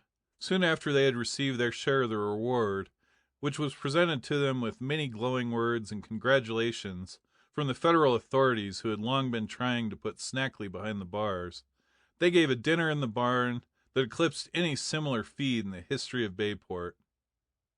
"I hope the Hardy Boys solve a mystery every week," said Chet, as he confronted his third dish of ice cream, "and I hope they celebrate every success the same way." The Hardy Boys were not destined to solve a mystery every week, but it was not long before they were plunged into a maze of events which were fully as exciting as those which led to the finding of the Tower treasure, and those that followed their first visit to the house on the cliff. The story of their adventures will be told in the next volume of this series, called The Hardy Boys, The Secret of the Old Mill. Tony Preto, conscious of the envying glances of the other lads, because he had participated in the eventful climax to the mystery of the house on the cliff, scooped up the last of his ice cream and said, "Once I wanted my father to buy an automobile, and he bought a motorboat instead. Now he wants to sell the boat and buy an automobile. Just let him try it. That boat gave me more fun in one day than I'd ever had since we came to the States." The end. End of chapter 25. Read by Harley James. End of The House on the Cliff by Franklin W. Dixon.